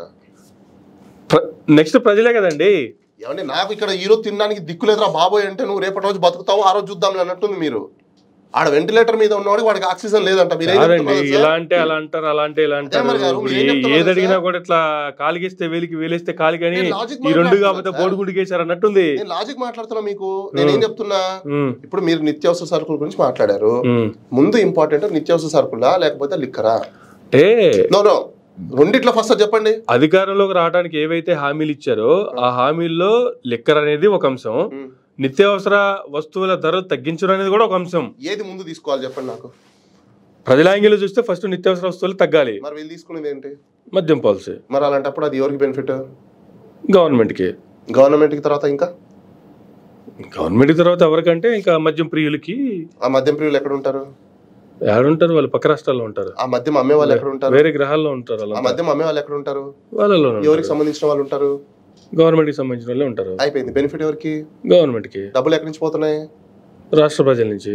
మరి ఇక్కడ పీపీకేలు అయింది ఎవరు? రాష్ట్ర ప్రజలు. పీపీకే అంటే ఏందో చెప్పండి ఫస్ట్. దానికి పెద్ద ఫుల్ ఫామ్ ఉందిలేండి. అదే ఏంది తెలియాలి కదా. పీపీకేలు అయిందంటే ఎవరంటే ఇప్పుడు జనరల్ గా వీపీ అయింది ఎవరు అంటే జనానికి అందరికీ తెలుసు. పీపీకే అంటే ఏంది? దాంట్లో కూడా డెఫినేషన్స్ ఉంటాయి, వాళ్ళు కూడా వెతుక్కుంటారు. అది మన జనాలకు వదిలేద్దాం కానీ పీపీకేలు అవుతారు ఏమవుతారు ఇంకా? Okay, simple. నిత్యావసర సరుకుల్ని ముందు మీరు దాన్ని తీసుకోవాలి. కానీ ఇప్పుడు ప్రిన్సిపల్స్ ఆఫ్ న్యాచురల్ సహజ న్యాయ సూత్రాలు అని అంటారండి. వాటిలో ముఖ్యంగా ఇంపార్టెన్స్ దేనికి ఇస్తాం మనము? కామన్ సెన్స్ లోకి ఇస్తాం. ముఖ్యంగా దేనికోసం ప్రభుత్వాలు పనిచేస్తాయి? ప్రజలు యొక్క జీవన ఉపాధి, జీవనం కోసం అంటారు కదా. వాట్ ఈజ్ జీవనం? నీళ్లు తాగితే, తిండి తింటే అది జీవనం. నువ్వు దానికి లేకుండా మందు కొట్టు, నీ కొత్త బ్రాండ్ తీసుకొస్తాను, వాటి కోసం జీవనం అదే నిత్యావసర సరుకులు అవి. నన్ను అడిగితే నిజం చెప్తున్నా, రాష్ట్రాల్లో క్యాంపెయినింగ్ లో మద్యాన్ని తీసేస్తాం, నిషేధం చేస్తామని చెప్పేసి క్యాంపెయినింగ్ చేసిన దాఖలాలు ఉన్నాయి. కానీ first time in the history Indian చరిత్రలో ఇప్పుడు దాకా పొలిటికల్ క్యాంపెయినింగ్ లో మద్యాన్ని మేము తీసుకొస్తాం, బ్రాండ్లను తీసుకొస్తాం అని చేసిన ఏకైక రాష్ట్రం ఏదైనా ఉందంటే అది మన దురదృష్టం అనుకోవాలనో లేకపోతే అనుకోవాలో తెలియదు, ఆంధ్రప్రదేశ్. ఆ చెప్పిన దానికి కూడా ఆంధ్రప్రదేశ్ జనాలు మ్యాండేట్ ఇచ్చారంటే ఇంకా ఆంధ్రప్రదేశ్ జనాలు ఎంత మేధావులు ఆలోచించుకోండి మీరు. ఇండియాలో కాదు, ప్రపంచ దేశాలలో ఆంధ్రప్రదేశ్ ని మించిన మేధావులు జనాలు ఎక్కడ లేవు. గోవా కూడా పనికిరాదండి బాబు. నన్ను అడిగితే నాకు తెలిసి ఇంకా కొద్ది రోజుల్లో ఆంధ్రప్రదేశ్ గోవా అని బీట్ చేస్తుంది అనుకుంటా. గోవాని బీట్ చేయడం డౌట్ లేదు. ఎందుకంటే ఇప్పుడు గోవాలో మెయిన్ లిక్కర్ అవే కదా. మరి ఇక్కడ మీరు లిక్కర్ ఇక్కడ అవైలబిలిటీ ఇచ్చినప్పుడు ఫ్రీడమ్ కూడా కావాలి కదండి. అక్కడ గోవాలో షార్ట్లు వేసుకొని తిరుగుతారు, మరి ఇక్కడ కూడా తిప్పాలి, తప్పదు. మందు తాగుతున్నాగా, ట్యాక్స్ కడుతున్నాం భయ మేము, మరి బిక్నీలు వేసుకోవాలి. మరి ఇంక మందు పెట్టినప్పుడు మీరు ఇంకా చేయకపోతే ఎట్లా? నిషాలో మజా తీయకపోతే ఎలా ఉంటుంది? నిషా ఉన్నప్పుడు మజా ఉండాలి కదా. మరి ఓన్లీ తాగేసి మీరు వెళ్ళి పడుకోండి అంటే ఎలా అవుతుంది? నో, ఇంటాక్సియేషన్ కదా. మర్చిపోతాం మేము అన్ని. మాకు రిలాక్స్ బాబు, రిలాక్స్ అదనమాట అక్కడ. రైట్, ఒకసారి ఆబ్జెక్ట్ చెప్తాం మళ్ళీ. Yes sir. Next land titling act, at the same time Visakha steel plant. ఈ రెండు అంశాలను చూసుకుంటే గత ప్రభుత్వం ఇచ్చినటువంటి హామీలు సరే, ఇంతకుముందు మాట్లాడుకున్నట్టు మద్యం ఉందా, ఇంకోటి ఉందా, సెకండరీ అవన్నీ రాష్ట్ర ప్రయోజనాల కోసము లేకపోతే ఖజానా నింపుకోవడం కోసము రకరకాల ప్రయత్నాలు చేస్తూ ఉంటుంది. ఏ గవర్నమెంట్ ఉన్నవి చేసేవే, అవన్నీ కామన్. కానీ ల్యాండ్ టైటిలింగ్ యాక్ట్ మీద చేసినటువంటి ప్రచారం చూస్తే, జగన్మోహన్ రెడ్డి మళ్ళీ వస్తే మీ భూమి మీకు ఉండదు, మీ భూమి జగన్మోహన్ రెడ్డి తీసుకెళ్లిపోతాడు, మీరు తట్టబుట్ట సర్దుకొని వేరే చోటకో ఇంకెక్కడికో వెళ్ళిపోవాల్సిందే అనేటువంటిది జనాల్లోకి చాలా బలంగా తీసుకెళ్లారు. సక్సెస్ అయ్యారు అనుకోవాలి, గెలిచారు కాబట్టి. ఇంకొకటి, వైజాగ్ స్టీల్ ప్లాంట్కి సంబంధించి మేముండగా వైజాగ్ స్టీల్ ప్లాంట్ ప్రైవేటీకరణ కానివ్వము అనేటువంటిది చంద్రబాబు నాయుడు గారు చేసినటువంటి కామెంటే, పవన్ కళ్యాణ్ గారు చేసినటువంటి కామెంటే. కానీ ఇప్పుడు స్టీల్ ప్లాంట్ ప్రైవేటీకరణ దిశగా సాగుతున్నటువంటి చర్యలన్నింటినీ నీరుగారుస్తున్నారు. ల్యాండ్ టైటిలింగ్ యాక్ట్ ఏదైతే రద్దు చేస్తామో, అసలు ఈ యాక్ట్నే ఉంచము, రద్దు చేస్తాము అనేటువంటిది ఆల్మోస్ట్ నాకు తెలిసి ఆయన సీఎంగా ప్రమాణ స్వీకారం చేసిన తర్వాత పెట్టినటువంటి 5 సంతకాలు ఇది కూడా ఒకటి. కానీ ఇప్పుడు ల్యాండ్ టైటిలింగ్ యాక్ట్ని పేరు మార్చి మరలా కొత్తగా తీసుకొస్తున్నటువంటి పరిస్థితి. ఏం సార్ అసలు ఈ అంశాలకు సంబంధించి ఏం చెప్తారు? వన్ వర్డ్ ఆన్సర్ చెప్తా. ఇందాక పీపీకేలు అన్నారు చూసారా, ప్రజలు పీపీకేలు అయ్యారు అంతే. సరే, అయ్యారు కాబట్టి జరుగుతుందా ఇవన్నీ ఓకే సరే కానివ్వండి.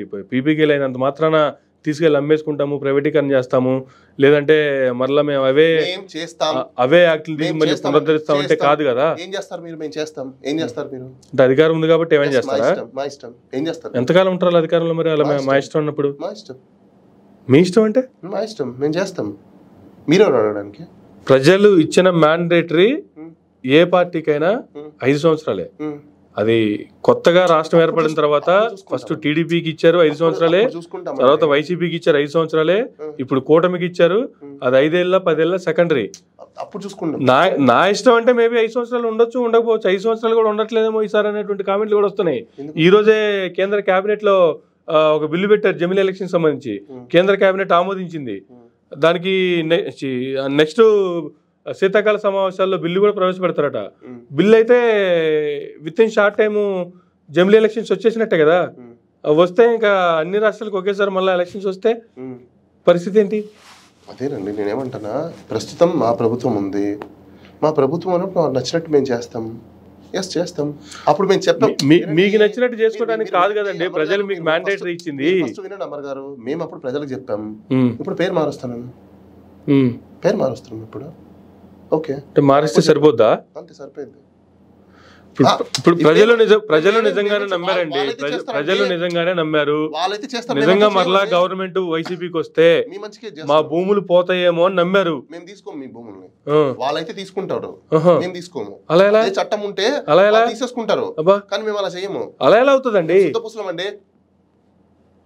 మీరేం మాట్లాడుతున్నారు? మేము శుద్ధ పుస్తకం అంటే మీరు వినరు. మళ్ళీ మేము తీసుకోము. వాళ్ళైతే ఇదే చట్టము ఆ పేరుతో ఉండింది అనుకోండి, వాళ్ళు భూములు తీసేసుకుంటారు. ఎందుకంటే వాళ్ళు మంచి వాళ్ళు కాదు, మీకు తెలీదు. పుందువేల నుంచి వచ్చిన వాళ్ళు వాళ్ళు రాయలసీమ నుంచి వచ్చిన వాళ్ళు తీసేసుకుంటారు. కానీ మేము ఇదే చట్టం ఉత్తరాంధ్ర నుంచి వచ్చారా? మీరు కూడా రాయలసీమ నుంచి వచ్చారు కదా. రాయలసీమ అంటే కరెక్టే, కానీ మేము ఎక్కడో చిత్తూరులో కదా ఉండేది. అది మాత్రం రాయలసీమ కదా. కరెక్టే అండి, కానీ మాకు అలాంటి బుద్ధులు ఉండవండి. మాకు వాళ్ళకి మాత్రమే ఉంటాయి. తెలియదా మీకు? ఇంకా తెలీదు. అదే చట్టము అదే పేరు ఉంటే వాళ్ళు తీసేసుకుంటారండి. ఎందుకంటే వాళ్ళు మంచి వాళ్ళు కాదు కాబట్టి. ఎందుకంటే వాళ్ళ మీద ముందే కేసులు ఉన్నాయి, అన్ని ఉన్నాయి కదా, తెలుసు కదా ప్రజలకందరికి. మేము తీసుకోము, ఎందుకంటే మేము శుద్ధపూసలము కాబట్టి మేము పేరు మార్చేసి అట్లాంటి పనులు మేము చేయము. అదే ఉంటది కదా. మేమైతే ల్యాండ్ తీసుకోము, మంచి పని చేస్తాం. మీకు సర్వే చేయించి పుస్తకాలు, సర్వేలు, బౌండరీస్ అన్ని చేసి టైటిలింగ్ యాక్ట్ ఏదైతే ఉందో దాని పేరు కొంచెం మార్చి అదే దాన్ని ఇంప్లిమెంట్ చేస్తాం. మీ మంచి కోసం అండి. అది తెలియదు మీకు? ఇంకా మీకు రికార్డ్ వచ్చిద్ది, మీ పేరు ఆన్లైన్లో ఎక్కిద్ది, ఆన్లైన్లో మీరు చూసుకోవచ్చు అనమాట. స్క్రీన్ ప్లే వేసేసుకొని ప్రొజెక్టర్ పెట్టుకొని చూసుకోవచ్చు. బాగుంటుంది, మీకు అన్ని బాగుంటాయి. మరి నిన్నటి వరకు చేసింది అదే కదా. ఎవరు? వాళ్ళు చేస్తే బాగోదండి, మేము చేస్తే కరెక్ట్. అది వాళ్ళకి చేత కాదు, వాళ్ళకి రాదు, వాళ్ళు నేర్చుకోలేదు. ఇంకా వాళ్ళు మొన్న 5 ఏళ్ళే కదా వాళ్ళు గవర్నమెంట్ ఉండింది. వాళ్ళకేం వచ్చింది పాపం. మాకంటే 14 ఏళ్ళు ఎక్స్పీరియన్స్. మరి అంతకుముందు 9 ఏళ్ళు, మళ్ళీ 5 ఏళ్ళు, 14 ఏళ్ళు, మళ్ళీ ఇప్పుడు మేము ఎక్స్పీరియన్స్. మీకు తెలియదా? తెలుసు కదా మీ అందరికి. నేను ఆల్రెడీ చేశాను. హైదరాబాద్ మొత్తం కూడా నేనే కదా కట్టింది అదంతా. మరి మీరు అలా చేస్తారంటే జనరల్ గా ఉభయ గోదావరి జిల్లాలకు సంబంధించినటువంటి వ్యక్తులు ఈ రకంగా మాట్లాడుతుంటారు. నేను ఆ జిల్లాలకు సంబంధించినటువంటి కొంతమంది వ్యక్తులను నేను కూడా ఇంటర్వ్యూ చేశాను. వాళ్ళు ఇలాగే కామెంట్లు చేస్తుంటారు. కానీ నాకు తెలిసినంత వరకు మీది ఉభయ గోదావరి జిల్లాల్లో అయితే మీది కాదు. కానీ ఇటువంటి యాటిట్యూడో లేదంటే ఇటువంటి లాంగ్వేజో లేదంటే ఇటువంటి ఉభయ గోదావరి జిల్లాలు వాడేటువంటి ఏమంటుందండి, అదో టైప్ ఆఫ్ వెటకారం. ఎలా వెటకారమా?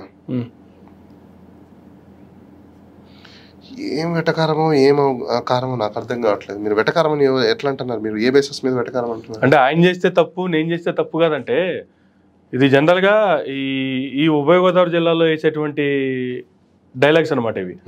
అది అటువంటి మాటలు మాట్లాడాలంటే దానికి పుట్టినిల్లు పెట్టినిల్లు ఉభయ గోదావరి జిల్లాలు. కానీ మీరు పక్క జిల్లా నుంచి వచ్చి ఇలాంటి మాటలు మాట్లాడుతున్నారు. How is this possible?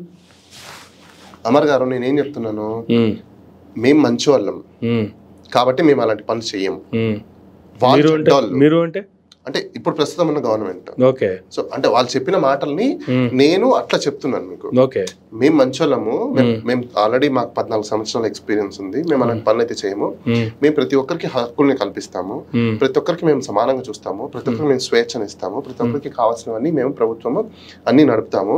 ఉన్న సంస్థలన్నింటినీ కూడా, ఉన్న డిపార్ట్మెంట్లని కూడా, ఇన్స్టిట్యూషన్స్ని కూడా, ప్రతి ఒక్క దాన్ని కూడా గవర్నమెంట్కి సంబంధించిన అన్ని మేము కాన్స్టిట్యూషన్ ప్రకారం మేము నడుపుతాం. ఎందుకంటే మేము మంచి వాళ్ళం. వాళ్ళు నడపలేరు, వాళ్ళకి తెలియదు. వాళ్ళకి తెలియనప్పుడు ఎలా చేస్తారు? వాళ్ళు ఎవరు అంటే గత ప్రభుత్వం అన్నమాట. ఓకే. ప్రస్తుత ప్రభుత్వం అంటే మనము ఇప్పుడు మనం కూడా ఓట్లేసాం కదా, కాబట్టి మన ప్రభుత్వం మనము అంటే పీపుల్ మ్యాండేట్ కాబట్టి అది. సో మేము చేస్తే కరెక్ట్. అది మేము ఏం చేసినా కరెక్ట్. ఎందుకంటే మాకు ఎక్స్పీరియన్స్ ఒకటి, 2 ఇప్పుడు మేము ఏం చేసినా మీకోసమే చేస్తాము, మా కోసం ఏం చేసుకోము మేము. కానీ వాళ్ళు మాత్రం అలా కాదండి. మేము చేసేది ఏదైతే వాళ్ళు చేశారనుకుంటే అది వాళ్ళ కోసమే అవుతుంది, ప్రజల కోసం అవ్వదు అనమాట. అది సపోజ్ ఇప్పుడు మేము ప్రజలకు 10 రూపాయలు డబ్బులు ఇచ్చామనుకోండి, అది ప్రజల కోసమే. అది వాళ్ళు ఇచ్చారనుకోండి, 10 రూపాయలు వాళ్ళ ప్రజల కోసం కాదు, అది వాళ్ళ కోసం. ఎందుకంటే మళ్ళీ ఎలక్షన్స్ లో గెలవడం కోసం.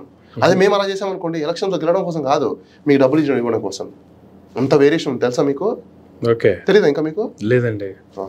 ఏంటి అమర్ గారు, మీరు కూడా ఇన్ని సంవత్సరాల ఎక్స్పీరియన్స్ పెట్టుకొని ఇంతమందిని ఇంటర్వ్యూ చేసి మీరు కనీసం ఆ చిన్న చిన్నగా కనుక్కోకపోతే ఎలా? కనీసం అవైనా కదా మీరు కనుక్కోవాలి. ఖచ్చితంగా నాది కూడా గోదావరి కాదు కాబట్టి నేను కూడా కనుక్కోలేకపోయాను. సరే, ఈసారి నుంచి నేను కనుక్కునే ప్రయత్నం చేస్తాను. సరే, వైజాగ్ స్టీల్ ప్లాంట్ ఏంటి అసలు, దాని పరిస్థితి ఏంటి?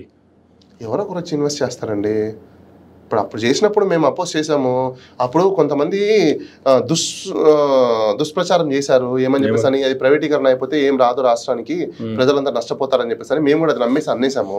అదేం కాదు కానీ ప్రైవేటీకరణ చేస్తేనే మంచిది, ఇంకా కొన్ని ఉద్యోగాలు వస్తాయండి, దానికోసం మనం చేయాలి కదా. మేము ఎవరికి ప్రజలకు వస్తాయి ఉద్యోగాలు, ఇప్పుడు ఏం చేయాలి మరి, వాళ్ళు కూడా ఉంటారు. ఇంకొక 20-30 వేల ఉద్యోగాలు వస్తాయి, కొత్త వస్తాయి. ప్రైవేటీకరణ అయితే మంచిదేలేండి, ఏమవుతుంది, ఉద్యోగాలు వస్తాయి, కొత్త ఉద్యోగాలు వస్తాయి, ప్రైవేట్ జాబ్స్ కొన్ని క్రియేట్ అవుతాయి. మంచిదే ఉండనివ్వండి. అప్పుడంటే ఏదో అప్పుడు పొలిటికల్ దాంట్లో వాళ్ళు చెప్పింది కరెక్ట్ కాదేమని అనుకున్నాం. అప్పుడున్న ప్రపోజల్ కరెక్ట్ కాదు, అది మంచిది కాదు. గవర్నమెంట్ ఇప్పుడు మళ్ళీ కొత్త టెండరింగ్స్ అంటే కొత్త రిజల్యూషన్స్ తీసుకొస్తుంది అన్నమాట ఇప్పుడు. ఆ రిజల్యూషన్స్ లో ఇప్పుడు చేయడం మంచిదే, ప్రైవేటీకరణ ఏమి ఇబ్బంది లేదు. కానీ రీసెంట్ గా ఎవరైతే అక్కడ కార్మిక సంఘాలు యూనియన్స్ ధర్నా చేస్తున్నాయో వాళ్ళని చెల్లాచెదురు చేసేటువంటి ప్రయత్నం, లేదంటే అరెస్టులతో ఆ నిరసన కార్యక్రమాలని తీసేసే ప్రయత్నం చేశారు. అది వర్కౌట్ కాలేదేమో మరి. ఇప్పుడు కొత్త డైవర్షన్ పాలిటిక్స్ ఏంటంటే, ఎవరైతే యూనియన్ ట్రేడర్స్ ఉన్నారో వాళ్ళే దీనికి కారణం అనేటువంటిది రీసెంట్ గా బొలిశెట్టి సత్యనారాయణ గారు చేసినటువంటి కామెంట్స్. పవన్ కళ్యాణ్ గారి దగ్గరికి వచ్చి అడిగితే ఆయన సపోర్ట్ చేస్తారు. గతంలో కూడా ఆయన మాత్రమే ఆపారు దాన్ని, ఇప్పుడు కూడా ఆయన మాత్రమే ఆపగలరు. కానీ ఈ సంఘాలన్నీ వచ్చి పవన్ కళ్యాణ్ గారిని అడిగితే చేస్తాయి. కానీ మీరు పవన్ కళ్యాణ్ గారి దగ్గరికి రావట్లా. ఎందుకు అంటే ముందు మీరు అమ్ముడిపోయారు, ముందు మీరు కరప్ట్ అయ్యారు. మీ అందరికి అక్కడ పనిచేస్తున్న యూనియన్స్ ఏవైతే ఉన్నాయో అవన్నీ నేను మాట్లాడటం కాదండి, బొలిశెట్టి సత్యనారాయణ గారు చేసినటువంటి కామెంట్స్. అవి అపాయింట్మెంట్ ఇవ్వట్లేదు, వాళ్ళు రావడానికి రెడీ. ఈయన అపాయింట్మెంట్ ఇస్తేగా, శుద్ధపూసలు అపాయింట్మెంట్ ఇస్తే వీళ్ళు వస్తారు. మట్టిపూసలు పాపం ఏం చేస్తాయి, అక్కడ పోయి నిల్చుకోవడం తప్ప. ఇప్పుడు వీళ్ళందరూ పోతారండి మంగళగిరికి, లోపల రాణిస్తారా చెప్పండి? జనాలందరూ వచ్చేస్తారు, ఒక మీడియా స్టేట్మెంట్ ఇవ్వండి మీరు చాలు, రండి వెల్కమ్ కమాన్ టుమారో మార్నింగ్ అని చెప్పేసి అని. ఎందుకు ప్రతిరోజు అక్కడ ప్రజా దర్బార్ జరుగుతున్నట్టు కదా, మీరు మరే మాట్లాడతారు అమర్ గారు, ఏం తెలియనట్టు. ప్రజా దర్బార్ జరిగినా వీళ్ళని ఎందుకు రాణిస్తారండి అక్కడికి? అంటే వీళ్ళు ప్రజలు కదా, వాళ్ళు అక్కడ ముందు స్క్రూటినీ జరుగుతుందండి, మీకు అర్థం కావట్లేదు. ఎవరు వెళ్ళాలి ఎవరు వెళ్ళాలి, స్క్రూటినీ జరగకుండా ఎలా ఉంటది? భలేవారు మీరు కూడా. స్క్రూటినీ జరుగుతుంది, ఎవరిని పంపించాలి ఎవరిని పంపించకూడదు, వీళ్ళు ఉంచాలా తీసేయాలా అని చెప్పేసి. ఇంకా అలాంటప్పుడు ప్రజా దర్బార్ ఎందుకు? ఇంకా అంతే మరి, ప్రజా దర్బార్ ఎందుకంటే ఇందాకే చెప్పాను కదా, ప్రజలందరూ పీపీకేలు. ఒక సాంగ్ కూడా రాద్దాం అనుకుంటున్నాను, ఒక పెన్ పేపర్ అంటే ఇప్పుడు రాస్తాను సాంగ్ ఒకటి. ఆంధ్ర ప్రజలారా కాకండి మీరు పీపీకేలు అంటే, పీపీకేలు అంటే అందరికి ఇది గుర్తొస్తుంది.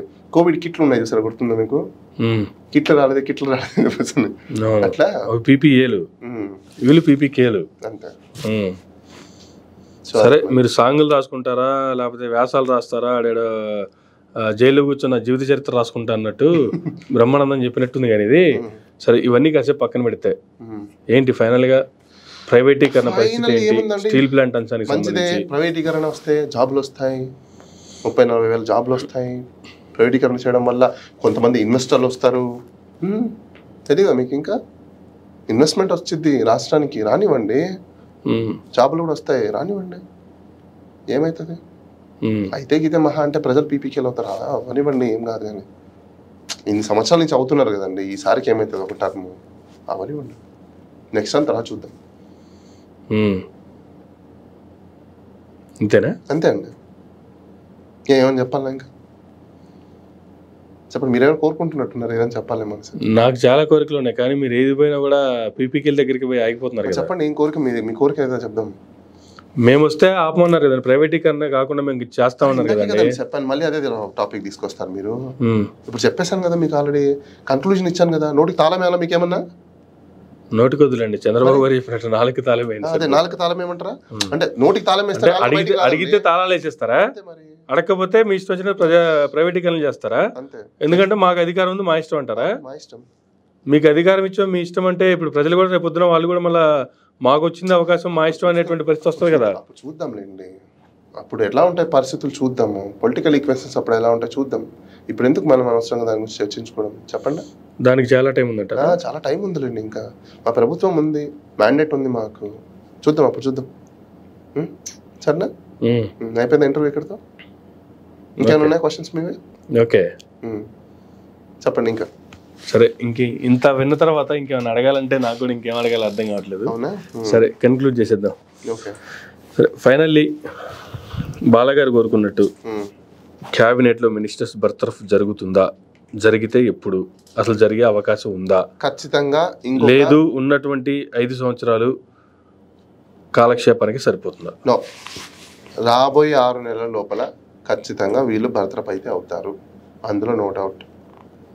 ఎట్లా చెప్తున్నారు? వాళ్ళ అకౌంటబిలిటీ ఏదైతే ఉందో వాళ్ళు దాన్ని తీసుకోవాల్సిందే. లేదు అంటే ప్రజల దగ్గరికి వచ్చి ప్రజలకి మేము అకౌంటబిలిటీ తీసుకోమని చెప్పి ప్రజలకు చెప్పండి చాలు, మేము వదిలేస్తాం. ప్రజలు ఒప్పుకుంటే మేమేం చేస్తాం చెప్పండి? వాళ్ళకి కదా కావాలి, ప్రజల తరపున కదా ఇప్పుడు మేము పోరాడేది, ప్రజల కోసం ఇప్పుడు మేము పోరాడేది. అకౌంటబిలిటీ తీసుకోమని ఎందుకు అడుగుతున్నాం? ప్రజల కోసం. ఓకే. వాళ్ళ ఆస్తులు కోల్పోయారు, వాళ్ళ ప్రాణాలు కోల్పోయారు, వాళ్ళ జీవితాలను కోల్పోయారు, వాళ్ళ భవిష్యత్తును కోల్పోయారు, వాళ్ళ సమాజాన్ని కోల్పోయారు. ఇవన్నీ వాళ్ళు కోల్పోయారు కాబట్టి, నిస్సహాయాలుగా ఉన్నారు కాబట్టి వాళ్ళ తరపున పోరాడుతున్నా, నేను ప్రజల కోసం పోరాడుతున్నా. ఓకే. కాబట్టి వాళ్ళు ప్రజలకు ఒకవేళ ఒప్పుకున్నారు అనుకోండి, ఖచ్చితంగా నేను కూడా ఏం చేస్తాను, సైలెంట్ అవుతాను. అంతే. ఇదే అంటారు ఫైనల్ గా. 6 నెలలు బర్తరఫ్ అవుతున్నారు. 6 నెలల్లో ఖచ్చితంగా అయిపోయే అవకాశాలు అయితే చాలా వరకు ఉన్నాయి. లేదు అంటే ఏం చేస్తారు తర్వాత? మళ్ళీ ప్రజలు ఒప్పుకుంటే మనం ఏం చేసేది ఏముంది? అంటే 6 నెలల్లో బర్తరఫ్ అవ్వకపోతే ప్రజలు ఒప్పుకున్నట్ట? మరి అంతే కదా. అయితే మీరు గెలిచినట్ట? నేను గెలిచినట్టు కాదు, ప్రజలు గెలిచినట్టు. ప్రజల నమ్మకం గెలిచినట్టు, ప్రజల యొక్క భవిష్యత్తు గెలిచినట్టు, ప్రజల యొక్క జీవితాలు గెలిచినట్టు, ప్రజాస్వామ్యం గెలిచినట్టు, మన రాజ్యాంగం గెలిచినట్టు. ఒకవేళ అవ్వలేదనుకోండి, మన రాజ్యాంగం అవహేళన అయిపోయినట్టే. ఎందుకంటే నేను రాజ్యాంగ ప్రకారంగా రాసా, అందులో dereliction of duties, negligence of duties లో రూల్ ఆఫ్ లా అని పాటించండి అయ్యా, ఎవరికొకరు అకౌంటబిలిటీ ఇవ్వండి అయ్యా అంటున్నాను నేను. అది లేదు, తీసుకోను అన్నారు అనుకోండి, రాజ్యాంగం తుంగలో ఒక్కేసినట్టే. ఓకే, అది రైట్ సార్. థ్యాంక్ యూ అండి, థ్యాంక్ యూ వెరీ మచ్. ఇదండి బాలగారితో నాటి ఇంటర్వ్యూ. మరో ఇంటర్వ్యూలో మళ్ళీ కలుద్దాం. చూస్తూనే ఉండండి మైరా మీడియా.